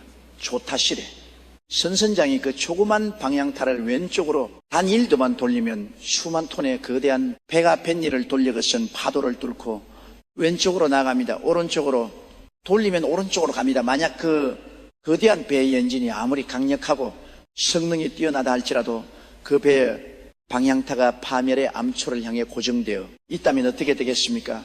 그 배는 강력한 엔진의 힘 때문에 오히려 더 빠른 속도로 암초에 정면 충돌하여 수많은 사람을 태운 채 바다 깊은 곳으로 산산조각 나침고 말 것입니다. 사랑하는 여러분, 여러분의 인생, 여러분의 가정, 여러분의 사업이라는 이 거대한 배를 험난한 세상의 바다에서 이끌고 가는 그 결정적인 방향타가 무엇인지 아십니까?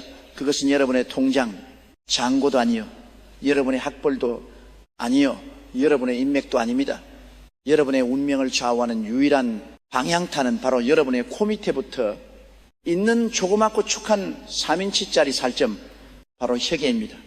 여러분이 아무리 철학 기도를 하고 잠재의식을 말씀으로 새롭게 하며 무한한 가능성을 꿈꾼다 할지라도 여러분의 입술에 방향타가 매일같이 안 된다, 죽겠다, 망했다라는 불가능의 암초를 향해 꺾여 있다면 여러분 안에 계신 성령님의 그 거대한 기적 엔진도 결국 여러분의 삶을 파멸과 질병과 가난의 암초로 맹렬하게 끌고 갈 수밖에 없는 것입니다. 이것은 헌금이 부족해서가 아닙니다. 여러분 스스로가 입술로 파멸을 선택했기 때문입니다. 오늘날 수많은 사람들의 일상적인 언어 습관을 가만히 들여다보십시오. 마귀가 얼마나 교묘하고 악랄하게 우리 언어의 방향타를 고장 내놓았는지 모릅니다. 특히 우리 한국 사람들이 하루 종일 입에 달고 사는 말이 무엇입니까? 아침에 일어나면 아이고 피곤해 죽겠다, 밥때가 되면 배고파 죽겠다, 일을 하면서는 힘들어 죽겠다, 짜증나 죽겠다, 심지어 기분이 너무 좋고 행복할 때조차도 와 너무 좋아 죽겠다, 배꼽 빠져 죽겠다라고 말합니다. 모든 문장의 끝이 기승전 죽음 대때우로 끝납니다. 여러분 이것이 그저 무의미한 습관적인 투정 같습니까? 여러분이 미치겠다, 못 살겠다, 죽어버리고 싶다 라고 생각 없이 내뱉는 소름 끼치는 일들이 벌어집니다. 여러분의 뇌신경과 언어 중추신경은 즉각적으로 온몸의 백족의 세포의 비상 사태를 선포하며 이렇게 명령을 내립니다.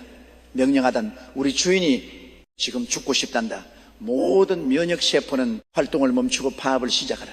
질병을 향해 문을 열어라. 그뿐만이 아닙니다. 4차원 세계의 공중권세를 잡은 악한 마귀와 귀신들은 여러분의 그 썩은 입술의 고백을 듣는 순간 환호성을 지릅니다. 그들은 여러분의 그 부정적인 말을 영적인 법적 근거로 삼아 합법적으로 여러분의 삶에 쳐들어와 가난과 질병과 파괴의 저주를 폭포수처럼 쏟아붓게 되는 것입니다. 구약 성경 잠언 18장 11절은 온 우주의 생사를 가르는 절대적인 헌법을 이렇게 피토하듯 선포합니다. 죽고 사는 것이 혀의 힘에 달렸나니 혀를 쓰기 좋아하는 자는 그 열매를 먹으리라.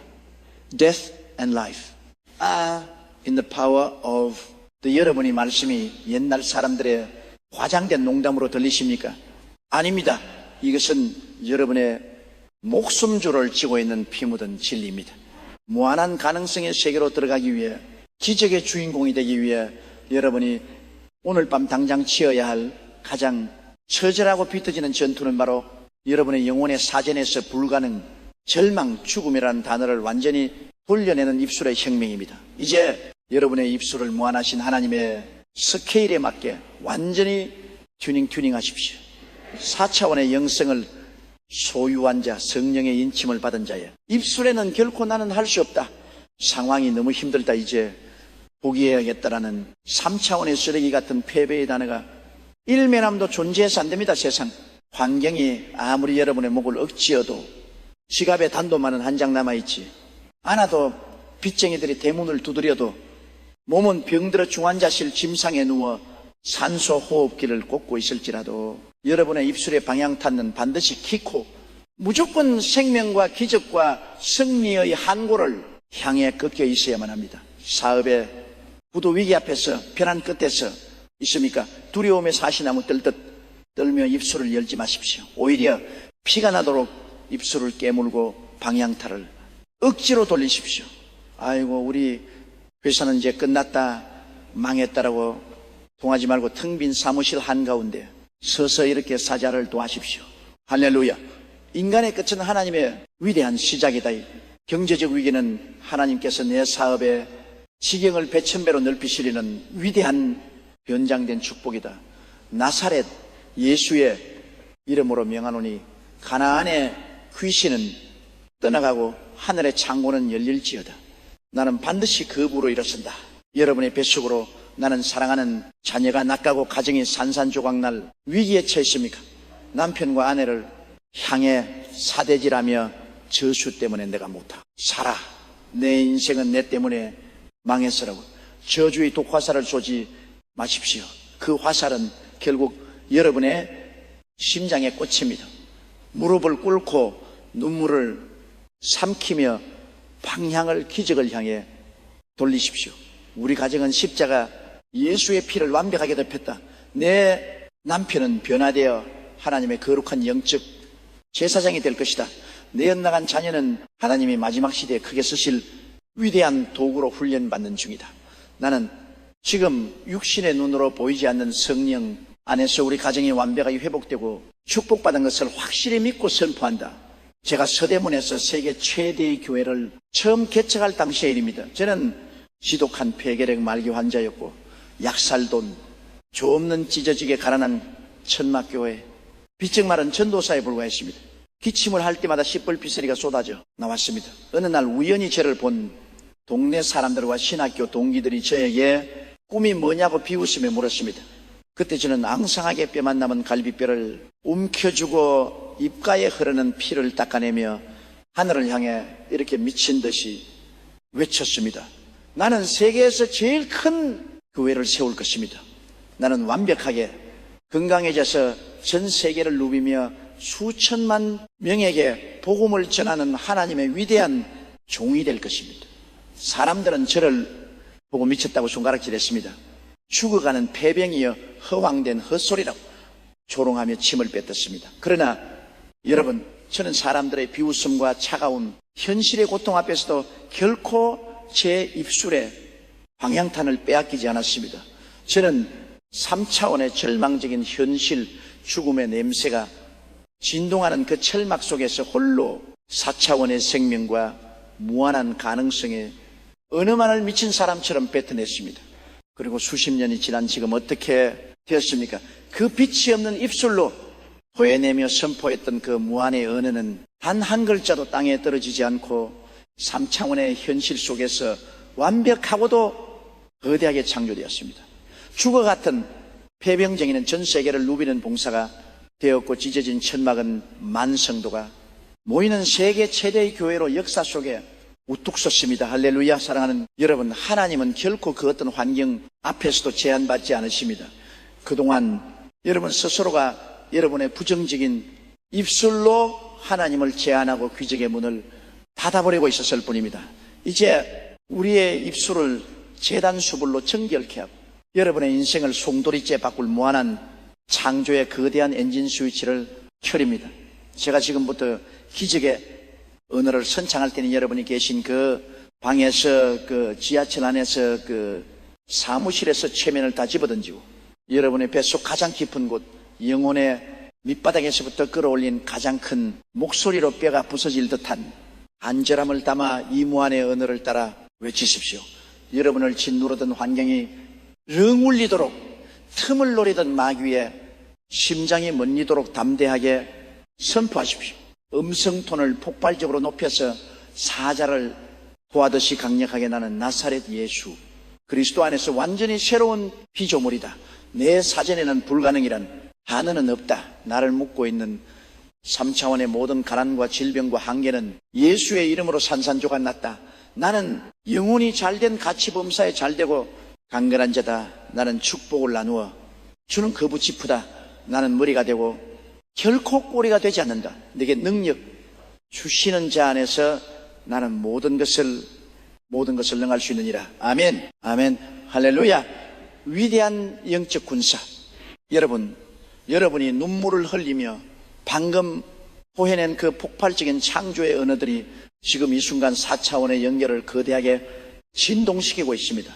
여러분의 삶에 굳게 닫혀 녹슬었던 기적의 무쇠문들을 완전히 박살내고 활짝 이어졌었음을 확실히 믿고 찬양하시길 바랍니다. 여러분의 혀는 이제 죽음을 부르는 흉기가 아닙니다. 여러분의 입술은 생명을 창조하고 무에서 유를 낳는 하나님의 거룩한 요술 지팡이요 기적의 방향타가 되었습니다. 하지만 여러분이 엄청난 4차원의 에너지를 오늘 하루성의 외침으로 끝내지 않고 평생토록 화산처럼 끓어오르게 만드는 궁극의 영적 호흡법이자 비밀 변기가 하나 더 남아 있습니다. 우리의 유한한 이성과 지식의 한계를 단숨에 뛰어넘은 무한하신 성령님의 언어로 4차원의 보좌와 직접 다이렉트로 소통하는 우주적인 통신망 다음 장에서는 마귀가도 해석할 수 없는 하늘의 암호방은 기도의 폭발력과 영적 통신망의 비밀에 대해 그 아주 깊고도 신비로운 시면으로 여러분을 안내하겠습니다. 이제는 이제 시작에 불과합니다. 영광을 향해 거침없이 전진하십시오. 할렐루야. 사랑하는 4차원의 영적 거인 여러분, 우리는 지난 4장의 시간들을 통해 우리의 입술을 기적의 방향토로 바꾸고 무한한 창조의 언어를 우주를 향해 발사했습니다. 여러분의 영혼은 이제 3차원의 한계를 뚫고 비상할 모든 준비를 마쳤습니다. 하지만 여러분, 우리가 무한한 가능성의 세계로 나아가려 할 때 마지막으로 마주하게 되는 아주 지독하고 끈질긴 장벽이 하나 남아 있습니다. 그것은 바로 우리의 얄팍한 지식과 이성의 한계입니다. 우리가 아무리 구체적으로 기도하려 해도 우리의 머리의식은 우리가 아는 지식 안에서만 생각할 수 있습니다. 우리가 겪어보지 못한 축복, 우리가 상상조차 할 수 없는 그대한 하나님의 계획은 우리의 논리적인 언어로는 도저히 다 담아낼 수가 없습니다. 하나님 저를 축복해 주세요라고 말하지만 사실 우리는 우리에게 무엇이 최선의 축복인지조차 다 알지 못하는 연약한 존재들입니다. 신을 가진 우리가 어떻게 4차원의 무한한 지혜를 다 깨달을 수 있겠습니까? 오늘 저는 여러분에게 우리의 이 유한한 이성의 벽을 단숨에 뛰어넘어 무한하신 하나님의 심장으로 직접 하고 들어가는 우주적인 통신 장치를 소개해 드리고자 합니다. 이것은 바로 성령님께서 우리에게 주시는 천국의 암호, 언어, 방언, 기도, praying in the spirit, 폭발적인 권능입니다. 고린도전서 14장 2절은 이 신비로운 영적 통신망에 대해 이렇게 기록합니다. 방언을 말하는 자는 사람에게 하지 아니하고 하나님께, 하나님은 알아듣는 자가 없고 영으로 비밀을 말함이라. No understand. 여러분이 말씀의 깊은 의미를 깨달으셔야 합니다. 우리가 우리말 이성의 언어로 기도할 때 마귀는 그 기도를 다 알아듣습니다. 마귀는 우리의 논리를 파악하고 우리의 약을 파고들어 의심의 가라지를 뿌립니다. 또한 우리의 이성은 자꾸만 현실과 계산기를 두드리며 기도의 불길을 꺼려 합니다. 하지만 여러분이 성령의 충만함을 입어 방언으로 기도하기 시작할 때 여러분의 기도는 마귀가 도저히 해독할 수 없는 천국의 1급 보안 암호로 바뀌어 하늘 보좌로 지행하게 됩니다. 여러분의 이성은 잠들고 여러분 안에 계신 무한하신 성령님께서 직접 하나님의 영광스러운 계획을 여러분의 입술을 빌려 비밀 미스리시로 선포하기 시작하시는 것입니다. 이것은 3차원의 두뇌를 거치지 않고 4차원의 연계에서 직접 이루어지는 초고속 데이터 통신입니다. 제가 여의도 순복음 교회를 개최하고 수많은 불가능의 산들을 넘어올 수 있었던 핵심 비결은 바로 이 방언 기도의 힘이었습니다. 도저히 해결할 수 없는 거대한 문제가 닥치고 제 지식과 지혜가 바닥에 났을 때 저는 사람을 찾아다니지 않았습니다. 저는 골방으로 들어가 무릎을 꿇고 눈을 감았습니다. 그리고 제 이성의 기도를 멈추고 성령님께 죄를 온전히 맡겨 드렸습니다. 랄랄레 1시간, 2시간, 때로는 6시간 동안 방언으로 깊은 기도의 시민으로 들어갔습니다. 제 머리로는 지금 제가 무슨 말을 하는지 다 알지 못했지만 제 영은 이미 무한한 하나님의 지혜와 접속되어 있었습니다. 그렇게 방언 기도를 마치고 일어나는 순간 제 마음속에는 세상을 다 얻은 것 같은 말할 수 없는 평안이 임했습니다. 그리고 신기하게도 기도를 마치고 나면 제가 도저히 생각할 수 없었던 창조적인 아이디어들이 번개처럼 떠오르기 시작했습니다. 꼬였던 문제들이 기적처럼 풀리기 시작했습니다. 왜 그렇습니까? 제가 방언으로 기도할 때 성령님께서 제 인생의 모든 문제들을 하나님의 시각 4차원으로 재배열하시고 무한한 가능성의 세계에서 해답을 끌어내어 제 삶에 이식하셨기 때문입니다. 사랑, 여러분, 여러분의 지혜가 부족합니까? 인생의 막다른 골목에서 어디로 가야 할지 몰라 방황하고 계십니까? 여러분의 얄팍한 머리를 굴리지 마십시오. 여러분의 짧은 지식으로 하나님을 설득하려 하지 마십시오. 당장 성령의 불을 받으십시오. 그리고 여러분의 혀를 성령님의 통치하려 내어드리십시오. 방언 기도는 단순히 신비한 체험이 아닙니다. 그것은 여러분의 좁은 생각의 틀을 무한대로 확장시키는 영적 가속기입니다. 여러분이 방언으로 부르짖을 때 여러분의 잠재의식 속에 숨어있던 마지막 불신앙의 지극기들까지 성령의 불로 소멸됩니다.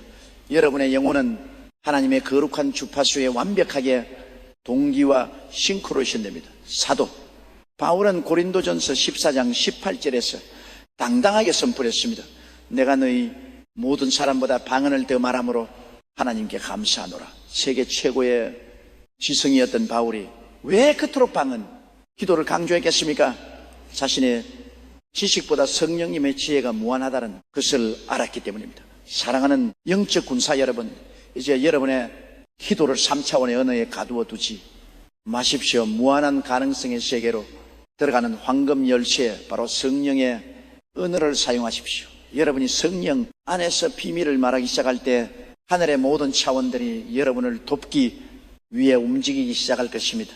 마귀는 혼비백산하여 도망칠 것이며 여러분의 삶에는 여러분이 상상조차 하지 못했던 어마어마한 4차원의 기적들이 구체적인 실체로 나타나게 될 것입니다. 자, 이제 우리는 생각의 틀을 깨고 잠재의식을 치유하며 은혜의 방향타를 돌려 성령의 통신만까지 확보했습니다. 그렇다면 이제 이 모든 원리들을 하나로 묶어 여러분의 감과 인생의 영원한 축복의 금자탑을 세우는 결정적인 마지막 한 걸음은 무엇일까요? 이어지는 제육장에서는 우리의 기적을 완성하고 확정짓는 꿈의 시각화와 기적의 산달에 대해 그 장엄한 마무리를 향해 나가겠습니다. 여러분의 인생의 대양이 떠오르고 있습니다. 전진하십시오. 할렐루야. 사랑하는 위대한 4차원의 정복자 여러분, 우리는 지난 5장의 시간대를 통해 이성의 벽을 허물고 성령의 비밀스러운 은혜인 방언 기도를 통해 하늘의 무한한 통신망을 확보했습니다. 이제 여러분의 영혼은 하나님의 거룩한 에너지가 꽉 차 있는 폭발 직전에 거대한 발전소와 같습니다. 그런데 여기서 여러분 아주 중요한 영적 질문 하나를 마주하게 됩니다. 목사님, 제 안에는 이제 무한한 확신이 가득합니다. 생생하게 털도 깨졌고 입술로도 선포했습니다. 그런데 왜 제 눈앞의 현실 3차원은 아직도 그대로입니까? 언제쯤이 내면의 가능성이 눈에 보이는 기적으로 나타나는 것입니까? 사랑하는 여러분, 오늘 저는 여러분의 기적을 완성시키는 마지막 퍼즐 조각이자 4차원의 영성이 3차원의 물질 세계를 뚫고 나오는 거룩한 원리인 잉태와 해산의 법칙, The Law of Incubation에 대해 말씀드리고자 합니다. 하나님의 창조는 결코 우연히 일어나는 법이 없습니다. 창세기 1장 2절을 보면은 천지 창조의 그 장엄한 시작에 대해 이렇게 기록하고 있습니다. 이 이사하고 궁사하다. 예, 이눈미에 있고 하나인이 영수면 예인사하신 여기서 운행하신 히브리어 원어 라프라프는 단순히 움직인다는 뜻이 아닙니다. 이것은 새가 알을 품어 부화시키기 위해 자신의 가슴으로 알을 따뜻하게 덮고 생명의 온기를 불어넣는 잉태의 행위를 뜻합니다. 허암과 혼돈뿐이었던 우주의 하나님의 기적이 나타나기 전 성령님께서는 마치 암탉이 알을 품듯이 온 우주를 가슴에 품고 잉태하고 계셨던 것입니다. 이 잉태의 과정이 끝났을 때 비로소 빛이 있으라는 말씀은 마디에 우주가 창조되었습니다. 여러분의 인생에 나타날 무한한 가능성 역시 마찬가지입니다. 이적은 단숨에 일어나는 것 같지만 영적인 세계에서는 여러분이 꿈과 환상이라는 알을 성령님께서 품어주시는 잉태의 시간이 반드시 필요합니다. 여러분, 달걀을 생각해 보십시오. 겉으로 보기에는 그저 딱딱한 껍데기일 뿐입니다. 하지만 그 알을 품고 21일 동안 체온을 전달하면 그 안에서 보이지 않는 생명의 신비가 꿈틀거리기 시작합니다. 뼈가 생기고 심이 뛰고 날개가 만들어집니다. 21일이 되기 전까지 그 모습은 아무런 변화가 없습니다. 하지만 21일이 차는 그 순간 껍데기를 깨고 살아있는 병아리가 세상 밖으로 튀어나옵니다. 많은 성도들이 이 21일의 잉태 기간을 견디지 못하고 기적을 유산시키고 맙니다. 기도한 지 일주일이 되었는데 아무 일도 일어나지 않는다고 해서 안 되나 보라며 알을 내팽개쳐 버립니다. 차가운 바닥에 내동댕이 처진 알은 결국 생명을 잃고 썩어 버립니다. 기적의 유산입니다. 사랑하는 여러분, 여러분의 생각의 틀을 깨고 품은 그 무한한 꿈이 있습니까? 비록 눈에는 아무 증거 안 보이고 귀에는 아무 소리 안 들리고 손에는 잡히는 것 없을지라도 여러분은 지금 성령님의 가슴 속에서 기적을 잉태하고 있다는 사실을 단 1초도 의심하지 마십시오. 여러분의 마음을 4차원의 거룩한 인큐베이터로 만드십시오. 눈을 감으면 이미 이루어진 기적의 모습이 사진처럼 아니 영화처럼 생생하게 상되어야 합니다. 이미 건강해진 당신이 산을 뛰어오르는 모습, 이미 부요해진 당신이 가난한 자들을 돕는 모습, 이미 회복된 당신의 가정이 웃음꽃을 피우는 그 환상을 끊임없이 마음의 가슴으로 품고 따뜻하게 데우십시오. 성령님은 여러분이 품고 있는 그 그림 위에 덮이십니다.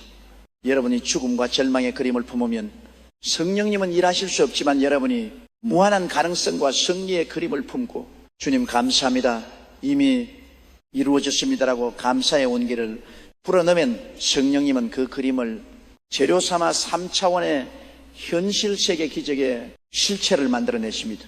이제 여러분의 영혼에 선포하십시오. 나는 지금 기적을 임신 중이다.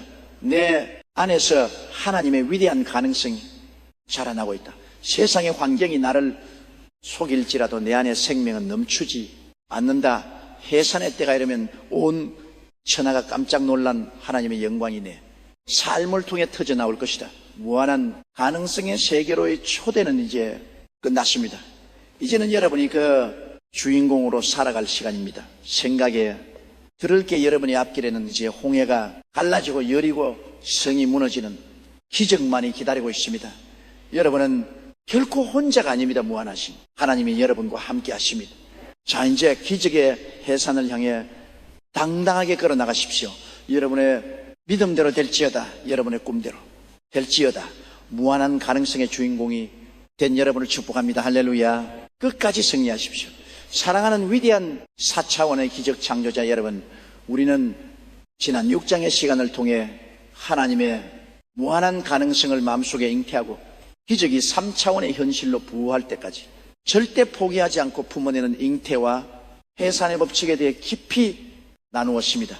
여러분의 가슴 속에는 지금 성령님의 따뜻한 온기로 되어지고 있는 거룩한 기적의 알이 숨쉬고 있습니다. 그런데 여러분, 우리가 이 기적의 알을 품고 미래를 향해 힘차게 나아가려 할 때 우리의 발목을 뒤에서 강하게 잡아당기는 아주 끔찍하고도 지독한 영적 세력이 하나 있습니다. 마귀는 우리가 앞을 향해 전진하는 것을 막기 위해 우리 앞길에 장애물을 설치하기도 하지만 그보다 훨씬 더 치명적이고 악랄하게 사용하는 전술이 있습니다. 그것은 바로 우리로 하여금 자꾸만 고개를 돌려 뒤를 돌아보게 만드는 것들입니다. 무한한 가능성의 세계 4차원의 영광스러운 미래로 들어가기 위해 우리가 오늘 반드시 기필코 쳐서 부수어야 할 마지막 장애물은 바로 과거라는 이름이 쇠사슬입니다. 사람들은 저마다 무거운 과거의 짐을 등에 짊어지고 살아갑니다. 어떤 사람은 뼈 아픈 실패와 파산의 과거를 짊어지고 있습니다. 내가 10년 전 그 사람은 망하지 않았어도, 내가 그 사람에게 사기만 당하지 않았으더라면 매일 과거의 무덤을 파헤치며 눈물을 흘립니다. 어떤 사람은 끔찍한 상처와 학대의 과거에 묶여 있습니다. 우리 부모님이 나를 그렇게 때리지만 않았어도 내 전 남편이 나를 그렇게 비참하게 버리지만 않았으더라며 과거의 상실감에 갇혀 있습니다. 심지어 어떤 사람은 영광스러웠던 과거의 성공에 가디 있기도 합니다. 내가 왕년에는 잘 나갔는데 내가 옛날에는 이런 대우를 받던 사람이 아닌데라며 현실을 비곤합니다. 여러분, 과거가 슬프든 기쁘든 과거의 실패에 묶여있든 과거의 영광에 묶여있든 상관없습니다. 여러분의 시선이 지금 여러분의 등 뒤 과거를 향해 고정되어 있는 한 여러분은 단 한 발자국도 무한한 가능성의 미래로 나아갈 수 없습니다. 과거의 밧줄에 묶인 채 미래를 향해 뛰려고 하는 것은 닿을 내린 채로 배 엔진을 최고 속도로 돌리는 것과 같은 어리석은 자살 행위입니다. 구약 성경 창세기 19장에는 우리의 시선이 과거를 향할 때 얼마나 끔찍한 파멸에 임하는지를 보여주는 소름 끼치는 사건이 기록되어 있습니다. 바로 소돔과 고모라 성의 멸망과 롯의 아내에 관한 이야기입니다. 소돔과 고모라는 죄악이 하늘을 찔러 하나님의 무서운 진노에 심판을 받게 되었습니다.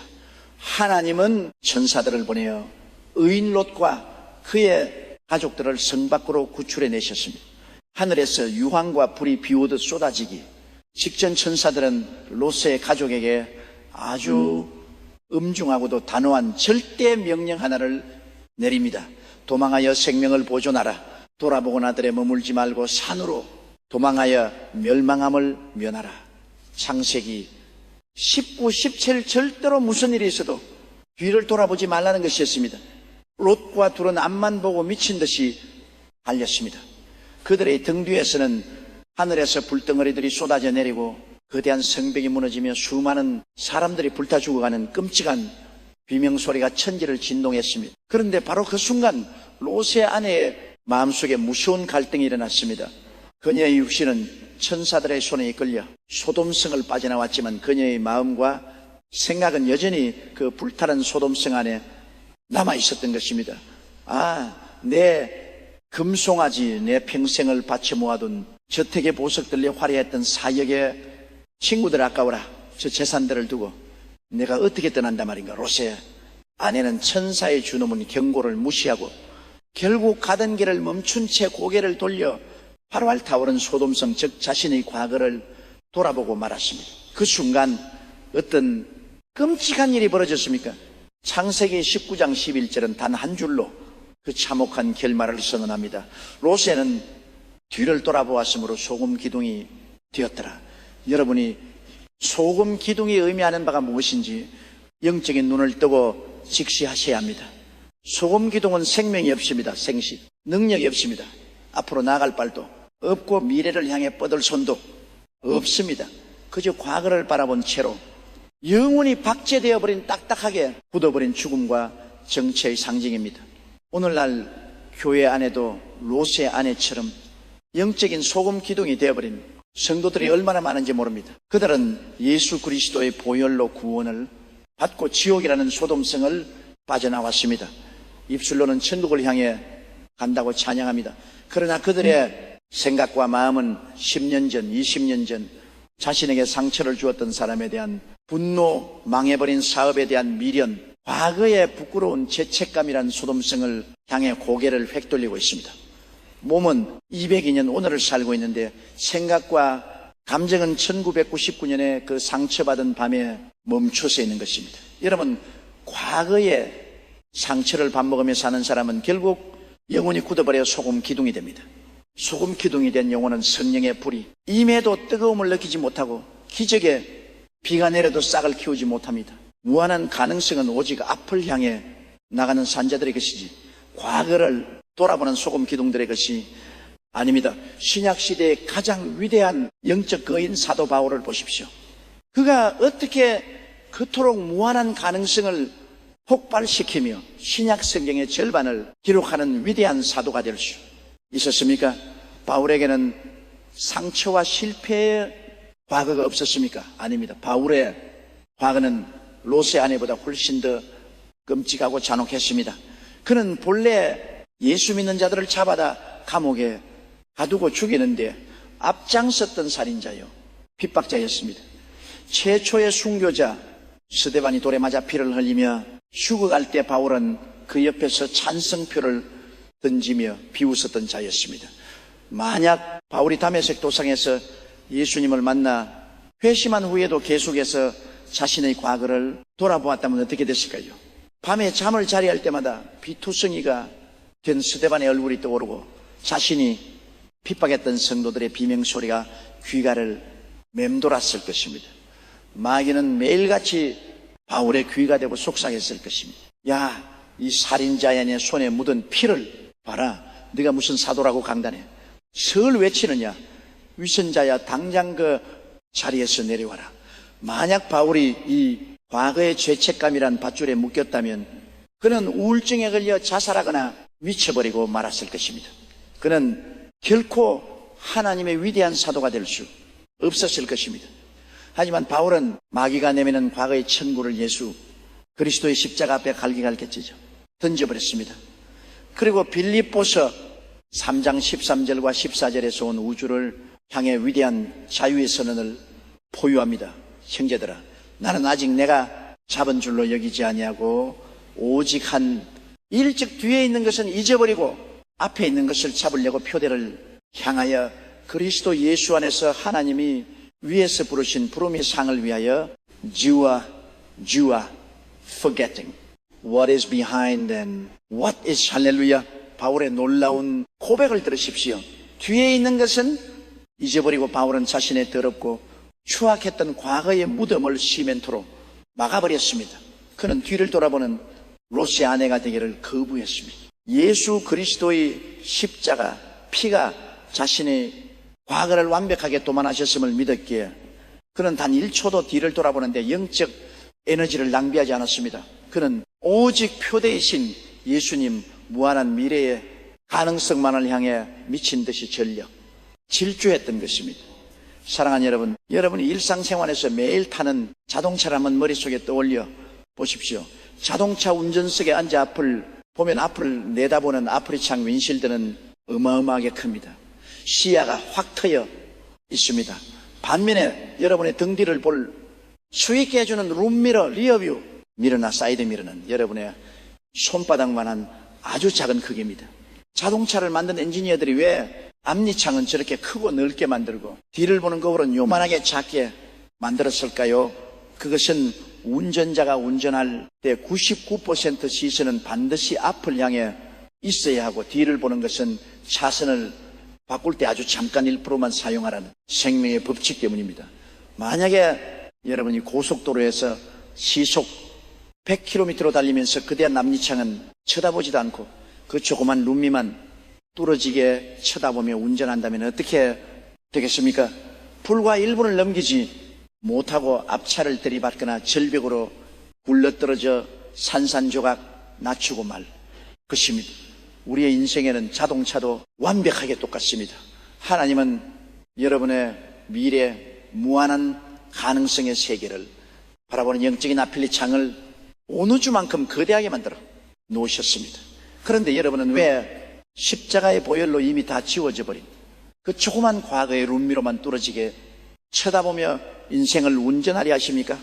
아, 내가 옛날에 그 남자만 만났어도 그때 그 땅을 샀어야 했는데 우리 부모님이 나를 대학만 보내줬어도 언제까지 구름 위로만 쳐다보며 원망과 후회의 눈물을 흘리시렵니까? 여러분이 과거의 거울만 쳐다보고 있는 한 여러분의 인생은 3차원의 암초에 부딪혀 파산하고 침몰할 수밖에 없습니다. 지금 당장 과거라는 이름의 룸미러를 부숴 버리십시오. 예수 그리스도께서 십자가에서 다 이루었다라고 외치시며 피를 쏟으실 때 여러분이 과거의 모든 저주와 실패와 부끄러움과 가난의 청구처는 이미 완벽하게 결제되어 영원한 불바다에 던져졌습니다. 하나님조차도 여러분이 회개한 과거를 기억하지 않으시겠다고 성경에 수없이 약속하셨습니다. 그런데 왜 여러분 스스로가 그 과거의 쓰레기통을 뒤적거리며 마귀에게 먹이감을 던져 주고 있습니까? 오늘 이 시간 나사렛 예수 그리스도의 이름으로 여러분의 영혼을 올가매고 있는 과거의 세사를 끊어버리십시오. 자신에게 상처를 주었던 사람을 용서하십시오. 그것은 그 사람을 위한 것이 아니라 여러분 자신이 과거의 감옥에서 빠져나와 4차원의 미래로 날아가기 위해 그 밧줄을 칼로 끊어내는 생존의 몸부림입니다. 실패했던 여러분 자신을 향해서 선포하십시오.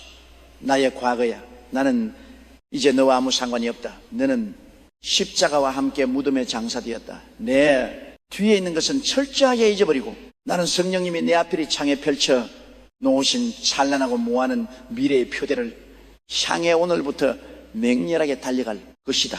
과거의 족쇄가 풀려나고 시선이 온전히 미래를 향해 고정되느니 영광스러운 순간 여러분의 영혼은 드디어 저 우주 끝까지 날아오를 수 있는 완벽한 자유와 가벼움을 얻게 됐습니다. 자, 이제 과거라는 무거운 짐까지 벗어던지고 완전히 자유로워진 여러분 무한한 가능성의 세계로 진입한 우리는 이제 이 엄청난 축복과 기적들을 어떻게 나의 일상 속으로 가져와 열매를 맺게 할 수 있을까요?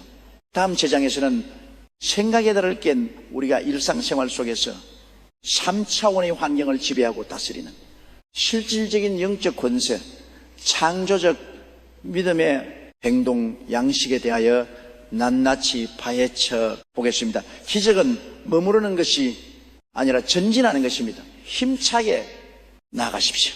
할렐루야.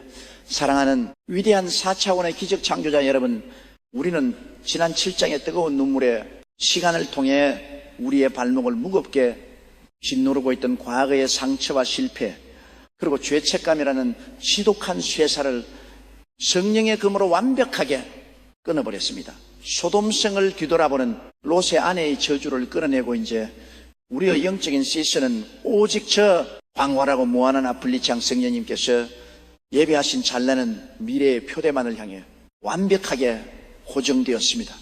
여러분의 영혼은 이제 과거의 무거운 짐을 모두 벗어던진 채 깃털처럼 가벼워져서 저 높은 4차원의 하늘을 향해 독수리처럼 비상할 모든 준비를 마쳤습니다. 생각의 틀도 깨어졌고 입술의 방향타도 맞추어졌으며 성령의 방언으로 하늘의 보좌와 다이렉트로 통신망도 연결되었습니다. 그런데 위대한 영적 군사 여러분, 우리가 이 모든 내면의 영적인 세팅을 완벽하게 마쳤다고 해서 방구석에 가만히 앉아 눈만 감고 있으면 하늘에서 돈다발이 뚝 떨어지고 병이 저절로 낫는 것일까요? 절대 그렇지 않습니다. 이것이 바로 오늘날 수많은 기독교인들이 빠져있는 가장 치명적이고 헛된 신비주의의 함정입니다. 그들은 생각의 틀을 깨고 위대한 기적을 마음속에 품었다고 하면서도 정작 현실에서는 단 한 발자국도 움직이지 않은 채 감나무 밑에 누워 입만 벌리고 감히 떨어지기만을 기다리고 있습니다. 오늘 저는 여러분이 마음속에 잉태한 그 4차원의 무한한 에너지를 눈에 보이는 3차원의 물질 세계로 착상시키고 여러분의 일상생활 속에서 환경을 지배하고 다스리는 가장 강력하고 실질적인 영적 권세, 바로 창조적 믿음의 행동, 완치키 the action of creative FA에 대하여 우주적인 비밀의 문을 열고자 합니다. 신약 성경 야고보서 2장 20절은 헛된 신비주의자들의 정수리를 내리치는 무서운 번개와도 같은 진리를 선포합니다. 영원업은 파리파는 똑같이 이 고문은 체인이라. As the body without the spirit is dead, so far without dead. 여러분이 말씀을 심장에 새기십시오. 믿음은 명사가 아닙니다. 믿음은 가만히 머릿속으로 믿습니다라고 생각하는 지적동이나 감정적인 떨림이 아닙니다. 성경이 말하는 진짜 믿음은 철저하게 동삽이며 땀을 흘리고 근육을 움직이는 물리적인 행동 액션입니다. 보이지 않는 4차원의 영적 에너지가 눈에 보이는 3차원의 물질로 변환되기 위해서는 반드시 여러분의 육신이 3차원의 세계 속에서 기적을 수용할 수 있는 행동에 파이프라인을 깔아줘야만 합니다. 여러분, 이 마음으로는 기적을 믿는다고 하면서도 실제 행동은 여전히 과거의 실패자처럼, 병자처럼, 가난한 자처럼 웅크리고 있다면 성령님은 결코 역사하실 수 없습니다. 하나님은 우리의 입술의 고백을 들으시지만 최종적으로 결제 도장을 찍으시는 기준은 우리의 발걸음 행동이기 때문입니다. 이 위대한 창조적 행동의 원리를 가장 극적이고 소름끼치게 보여주는 사건이 바로 신약 성경 마태복음 14장에 기록된 물 위를 걷는 베드로의 기적입니다. 지역같이 어두운 밤 갈릴리 바다 한가운데서 제자들이 담배가 미친 듯이 몰아치는 광풍과 집채만 한 파도에 뒤집히 일보 직전이었습니다. 제자들은 공포에 질려 비명을 지르고 있었습니다. 그때 예수님께서 그 흉흉하는 파도를 평지처럼 밟고 뚜벅뚜벅 걸어오셨습니다. 이 충격적인 4차원의 기적 앞에서 베드로의 외래를 꽉 쥐고 있던 3차원의 이성, 즉 사람은 물에 빠진다는 생각의 틀이 박살나기 시작했습니다. 베드로는 소리쳤습니다. 주여, 만일 주님이시거든 나를 명하사 물 위로 오라 하소서. 예수님은 단 한마디 우주를 창조하신 짧고 강력한 레마의 말씀을 던지셨습니다. 오라감. 자, 여러분이 숨막히는 찰나의 순간을 상상해 보십시오. 베드로는 예수님이 오라는 말씀을 들었습니다. 생각의 틀도 깨졌습니다. 아, 예수님이 오라고 하셨으니 나도 저 파도를 밟고 그럴 수 있겠구나 라는 믿음이 그의 마음속에 잉태되었습니다. 하지만 여러분, 베드로가 배 안에서 밧줄을 꽉 붙잡고 웅크린 채로 아멘 주님, 제가 물 위를 걸을 수 있을 줄 믿습니다. 할렐루야 라고 소리만 질렀다면 기적이 일어났을까요? 그가 천번만번 믿습니다라고 외쳤다들 그가 배 안에 머물러 있는 한 그는 단 1밀렘도 물 위를 수 없었을 것입니다. 이적에 혹한 진짜 이유는 베드로가 안전 지대인 배 밖으로 자신의 두 발을 허공을 향해 내딛는 물리적인 행동, 액션을 감행했기 때문입니다. 생각해 보십시오. 베드로가 발을 내딛 때 시푸른 바닷물이 갑자기 꽁꽁 걸어붙어 아스팔트처럼 단단해진 것을 눈으로 확인하고 발을 띈 것이 아닙니다. 물은 여전히 출렁거리고 있었고 파도는 여전히 집어삼킬듯이 으르렁대고 있었습니다. 하지만 베드로가 하나님의 말씀으로 하여 자신의 목숨을 걸고 3차원의 상식을 거스르며 발바닥을 바닷물 표면에 가져다 대는 그 찰나의 순간 4차원의 무한한 성령의 에너지가 베드로의 발바닥 밑으로 번개처럼 쏟아져 들어와 출렁이는 물분자들을 강철보다 더 단단하게 응집시켜 베드로의 체중을 떠받쳐버린 것입니다. 할렐루야. 기적은 환경이 완벽하게 갖추어졌을 때 일어나는 것이 아닙니다. 기적은 여러분이 환경을 무시하고 믿음의 발걸음을 내드릴 때 여러분의 발바닥 밑에서부터 창조되는 것입니다. 요단강이 언제 갈라졌습니까? 물이 마른 뒤에 제사장들이 걷는 것이 아닙니다. 시퍼럽게 넘실대는 요단강, 물속으로 제사장들의 법궤를 메고 발을 담그는 행동을 했을 때 비로소 위에서부터 흐르던 물이 끊어지고 강바닥이 말라버린 것입니다. 사랑하는 영적 군사 여러분, 저는 오늘 여러분에게 강력하게 묻습니다. 지금 여러분이 죽으라 붙잡고 있는 여러분을 3차원의 한계 속에 가두고 있는 그 알량하고 낡아빠진 배보다는 무엇입니까? 그 배는 여러분의 알량한 통장 잔고일 수도 있고 병원의 진단서일 수도 있고 실패를 두려워하는 여러분의 이성적인 계산기일 수도 있습니다. 물이 여러분은 증거를 보여 주시면 그때 제가 발을 내겠습니다라고 하나님과 거래하려 하지 마십시오. 하나님은 여러분에게 먼저 배 밖으로 발을 내밀라 그러면 내가 기적의 땅을 만들어 주겠다라고 명령하십니다. 그렇다면 이 무한한 가능성의 세계로 발을 내딛는 창조적 믿음의 행동을 우리의 일상생활에서 도대체 어떻게 구체적으로 실천해야 할까요? 저는 이것을 마친 것처럼 에이셉 행동하는 영적인 선불 결제라고 부릅니다. 여러분이 병상에 누워 암세포가 떠나가기를 기도했습니까? 예수의 이름으로 치유를 선포했습니까? 그렇다면 기도를 마치고 나서 다시 아이고 죽겠네, 여기도 쑤시고 저기도 아픈 남의 환자처럼 앓는 소리를 내고 환자복을 입은 채로 우울하게 누워 잊지 마십시오. 그것은 여러분이 스스로 기적을 취소하는 행동입니다. 치유의 기도를 드렸다면 비록 육신은 아직 고통으로 덜덜 떨릴지라도 마치 이미 완벽하게 나은 사람인 것처럼 as if I'm healed 행동하십시오. 자리에서 억지로라도 일어나십시오. 환자복을 벗어던지고 가장 아름답고 깨끗한 옷으로 갈아입으십시오. 거울을 보며 창백한 얼굴에 화장을 하고 머리에 죗를 발라 단정하여 빛을 넘기십시오. 그리고 아직 다리에 힘이 없어도 건강한 사람처럼 당당하게 어깨를 쫙 펴고 거실을 걸어다니며 찬양하십시오.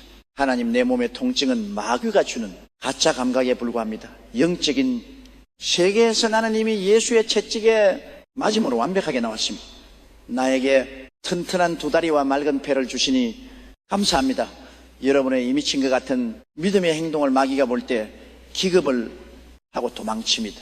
성령님은 그 행동을 보시고 즉각적으로 3차원의 세포들을 4차원의 건강으로 재조립하기 시작하십니다. 비조 들려 부도 위기에 처한 사업가, 여러분 기도로 구체적인 빚의 액수를 선포하고 성령의 인침을 받았습니까? 그렇다면 사무실에 앉아 머리를 지워대며 한숨 쉬고 직원들 앞에서 세상에 무너진 것처럼 축상을 하고 있지 마십시오. 그것은 하나님을 못 믿겠다는 3차원의 패배주의적 행동입니다. 당장 세수를 하고 가장 좋은 넥타이를 매십시오. 그리고 마치 수백억의 계약을 방금 체결하고 돌아온 세계적인 기업의 회장처럼 as if I am a billion tantan haga 미소를 지으며 그으십시오. 사무실 한가운데 서서 직원들에게 긍정의 에너지를 뿜어내십시오. 여러분, 우리 회사를 망하지 않습니다. 하나님께서 지금 우리를 위해 어마어마한 축복의 파이프라인을 뚫고 계십니다. 내일 당장 결제할 돈이 없어도 걱정하지 마십시오. 창조주가 우리 회사의 진짜 회장님이십니다. 여러분이 이렇게 환경을 비우시며 당당하게 4차원의 제왕처럼 행동할 때 오이지 않는, 연계에서는 이미 거대한 천군 천사들이 동원되어 여러분의 사업장에 필요한 물질의 통로를 열어젖히기 위해 미친 듯이 일하기 시작합니다. 제가 목회 초창기 지도한 가난 속에 천막 교회를 하던 시절이었습니다. 먹을 쌀조차 없어서 맹물로 배를 채울 때도 많았습니다.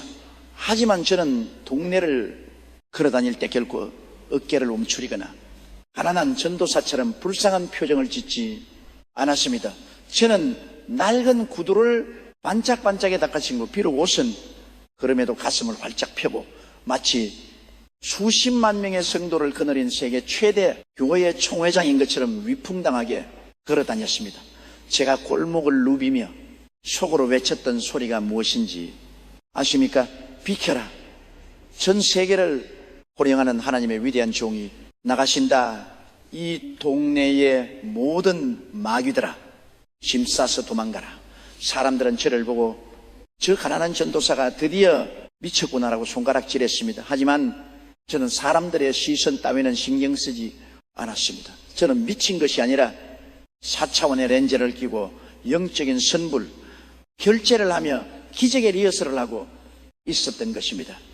그리고 수십 년이 지난 지금 제가 행동으로 연계했던 그 모든 마치인 것처럼의 리허설은 단 하나도 빠짐없이 3차원의 현실 속에서 완벽한 실체로 나타났습니다. 할렐루야.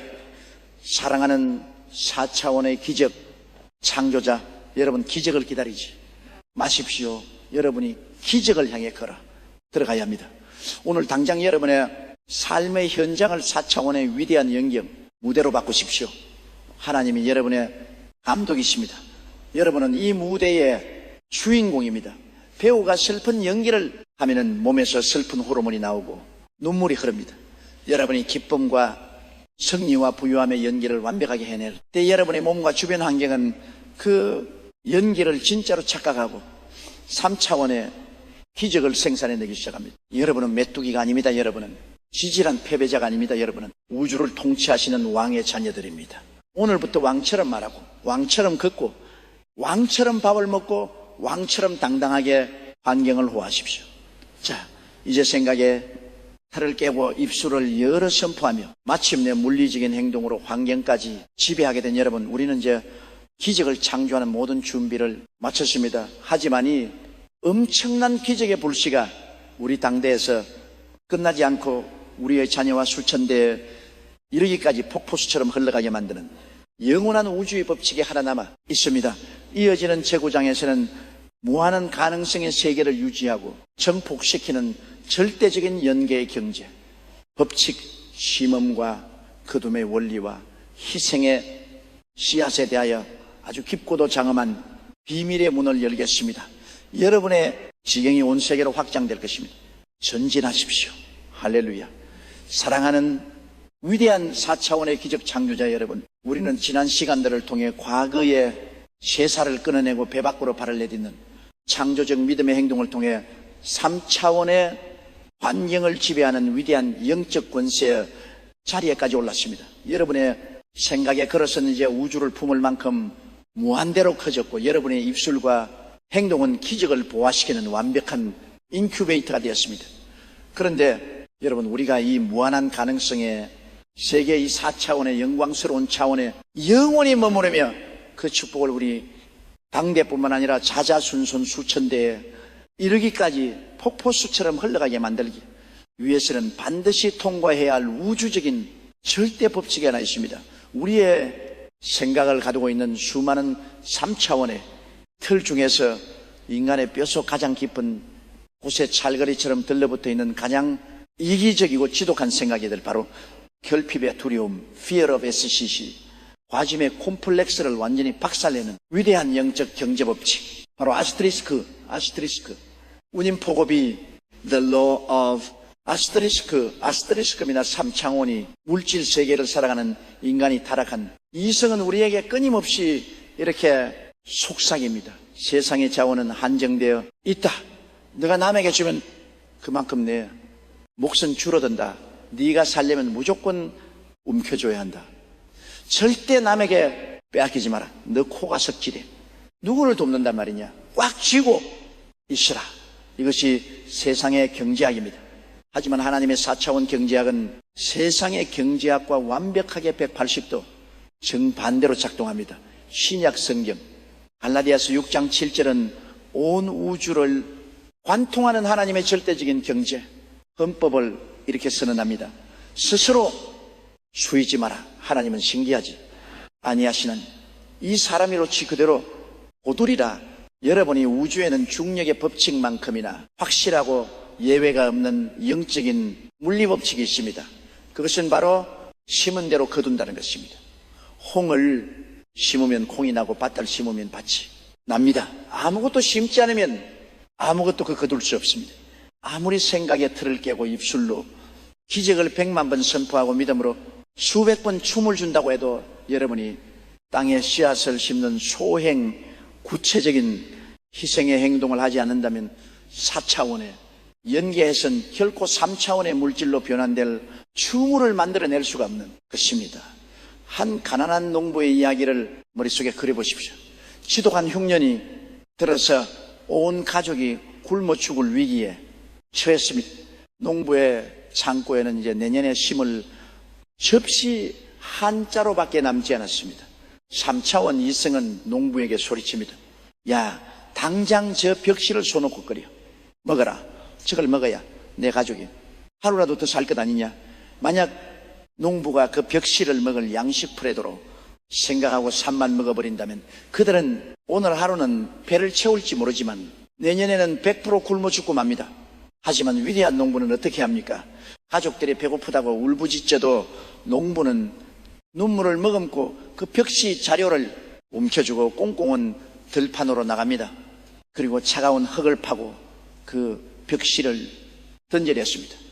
3차원의 눈으로 보면 그것은 미친 짓입니다. 흙 속에 벽시를 버리는 짓입니다. 하지만 농부는 알고 있습니다. 이 벽시는 먹어없을 양식이 아니라 내일의 기적을 창조할 희생의 시아에시 오프라이시라는 것을 말입니다.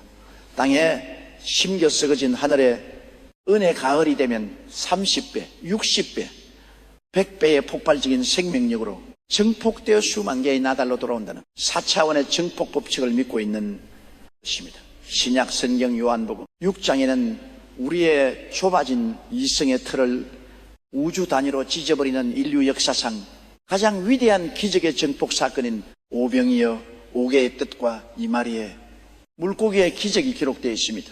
광야에 모인 성인 남자만 5,000명, 여자와 아이들까지 합치면 무려 2만 명에 달하는 거대한 굶주림에 허덕이고 있었습니다. 제자들의 3차원의 이 컴퓨터는 맹렬하게 돌아가기 시작했습니다.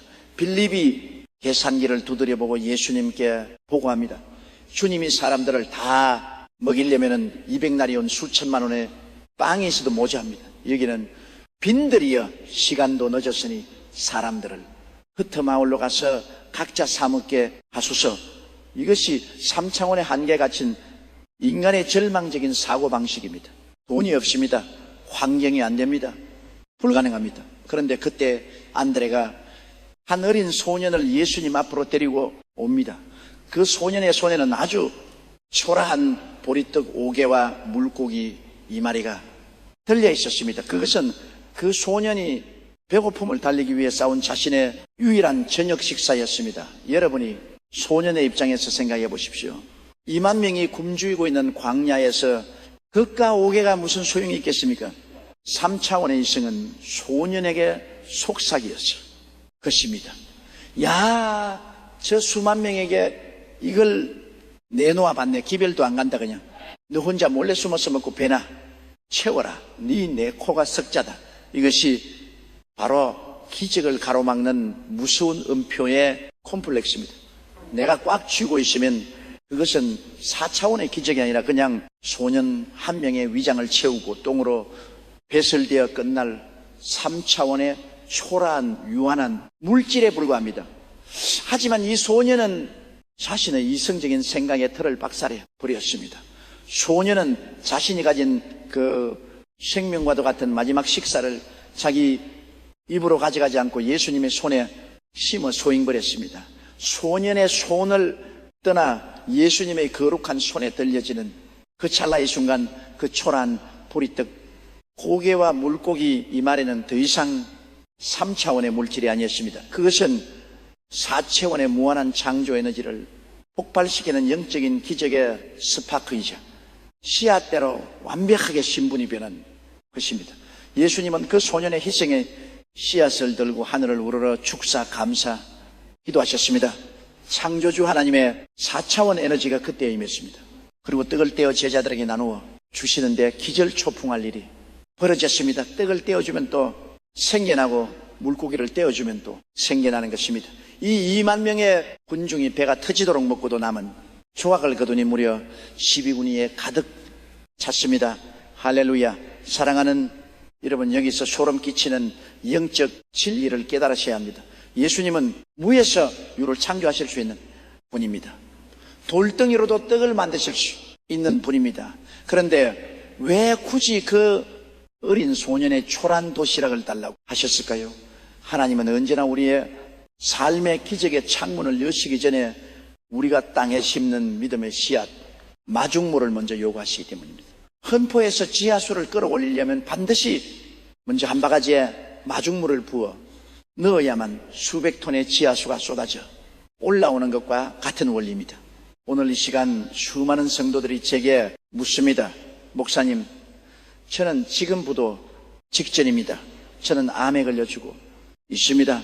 당장 내 코가 석자인데 제가 무엇을 하나님께 바치고 무엇을 이웃에게 심으란 말입니까? 저에게는 아무것도 없습니다. 아닙니다, 여러분. 마귀의 거짓말에 속지 마십시오. 여러분의 손에는 반드시 하나님께서 남겨두신 보리떡, 고개와 물고기 이 마리가 있습니다. 여러분이 지금 물질적으로 철저하게 파산하여 11조를 낼 돈도 이웃을 구제할 딴돈 1,000원도 없습니까? 그렇다면 여러분이 가진 가장 귀한 시간에 씨앗을 심으십시오. 남들이 잠든 새벽에 깨어 눈물로 철를 하며 기도의 씨앗을 하나님께 심으십시오. 나보다 더 고통받는 병든 이웃을 위해 땀 흘려 봉사하고 중보, 기도의 씨앗을 심으십시오. 여러분이 온몸이 병들어 손가락 하나 움직일 힘조차 없습니까? 그렇다면 여러분의 얼굴에 한 미소를 띄워 여러분을 간호하는 가족들에게 감사와 사랑의 은혜라는 씨앗을 심으십시오. 나에게 평생 씻을 수 없는 상처를 준 수를 향해 십자가의 피를 의지하여 용서의 씨앗들을 심으십시오. 성경 창세기 26장 12절을 보면 이삭이 살던 땅에 지독한 흉년이 들었을 때 그가 어떻게 했는지가 기록되어 있습니다. 이삭이 그 땅에서 농사하여 그 해에 배나 얻었고 여호와께서 복을 주심으로 여러분 흉년의 농사를 지으면 망하는 것이 3차원의 상식입니다. 비가 안 오는데 씨를 뿌리는 것은 바보짓입니다. 하지만 이삭은 흉년 절망의 환경을 두려워하지 않고 믿음으로 땅에 씨를 심었습니다.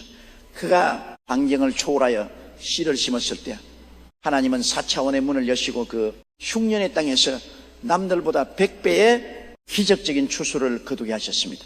가장 심기 힘들 때 심는 씨앗이 가장 강력한 폭발력을 가진 기적의 원자, 폭탄이 됩니다. 여러분이 주먹이 꽉 쥐어져 있으면 하나님은 여러분의 손에 금덩어리를 쥐어주실 수가 없습니다. 움켜진 주먹을 펴야만 새로운 축복을 받을 수 있습니다. 내가 가진 것을 내어놓고 이웃을 향해, 하나님을 향해 손바닥을 쫙 펼치십시오. 제가 여의도 순복음 교회를 세워갈 때 교회는 피에 앉아 있었고 성도들은 가난한 판자촌의 주민들이었습니다. 헌금을 낼 돈이 없어 눈물을 흘리며 노수제를 가져오고 머리카락을 잘라 팔아서 가져온 분들도 있었습니다. 하지만 저는 그 가난한 성도들에게 여러분 가난하니까 헌금하지 마십시오라고 말하지 않았습니다. 오히려 강단에서 피를 토하며 외쳤습니다. 여러분, 가난의 저주를 끊고 무한한 축복의 세계로 들어가려면 오늘 여러분의 그 마지막 눈물에 보리떡을 하나님께 심으십시오. 움켜쥐고 있으면 영원히 굶어 죽지만 십자가 앞에 씹으면 하나님이 30배, 60배, 100배로 갚아주실 것입니다. 그 가난한 성도들의 눈물로 심은 그 노수조와 동전 하나님의 기적의 씨앗이 되어 오늘날 전 세계 선교사를 하송하고 고아와 과부를 먹여 살리는 세계 최대의 교회를 창조해낸 것입니다. 할렐루야. 사랑하는 위대한 기적의 주인공 여러분, 시편 120편 5절과 6절은 우주의 심장을 울리는 위대한 약속을 우리에게 선포합니다. 눈물을 흘리며 씨를 뿌리는 자는 기쁨으로 거두리로다. 울며 씨를 뿌리러 나가는 자는 반드시 기쁨으로 그 곡식단을 가지고 돌아오리로다. 지금 당장 여러분의 생각에들을 찢어버리십시오. 나는 부족하다. 나는 줄 것이 없다. 나는 가난하다는 마귀의 거짓말을 예수의 이름으로 박살내십시오. 여러분은 무한하신 하나님의 자원 창고를 열 수 있는 비밀번호를 가진 자들입니다. 오늘 여러분의 삶의 현장에서 여러분이 가진 가장 귀한 눈물의 씨앗, 믿음의 씨앗, 물질의 씨앗, 사랑의 씨앗을 과감하게 땅에 던지십시오. 여러분이 두려움을 이기고 움켜진 손을 펴는 바로 그 순간 4차원의 영적 세계에서는 거대한 추수의 천사들이 낫을 들고 여러분의 삶의 밭을 향해 전속력으로 달려오기 시작할 것입니다. 여러분의 창고가 터지도록, 여러분의 잔이 넘치도록 부어주시는 위대한 배가 멀티플리케이션의 기적이 지금 시작되었습니다.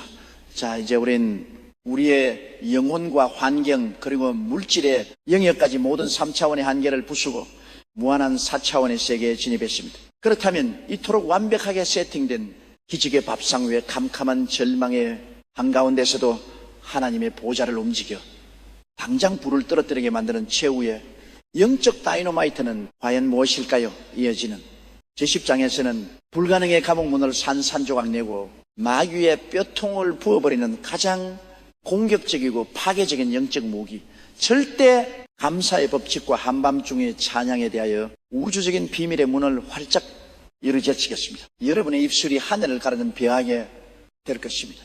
승리의 고지를 향해 폭풍처럼 전진하십시오. 할렐루야.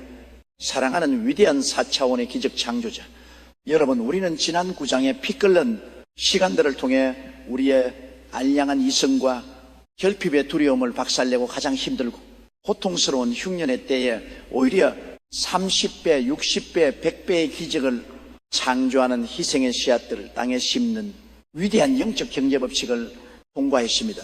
이제 여러분의 삶의 밭에는 어마어마한 축복의 씨앗들이 뿌려졌고 하늘의 천군 천사들이 추수의 낫을 들고 대기하고 있습니다. 하지만 여러분, 우리가 모든 생각의 틀을 깨고 믿음의 씨앗을 심고 성령의 인도를 따라 올바르게 걸어가고 있음에도 불구하고 때로는 우리의 삶에 도저히 이해할 수 없는 캄캄하고도 끔찍한 위기가 닥쳐올 때가 있습니다. 기도를 안 해서 병에 걸린 것이 아닙니다. 11주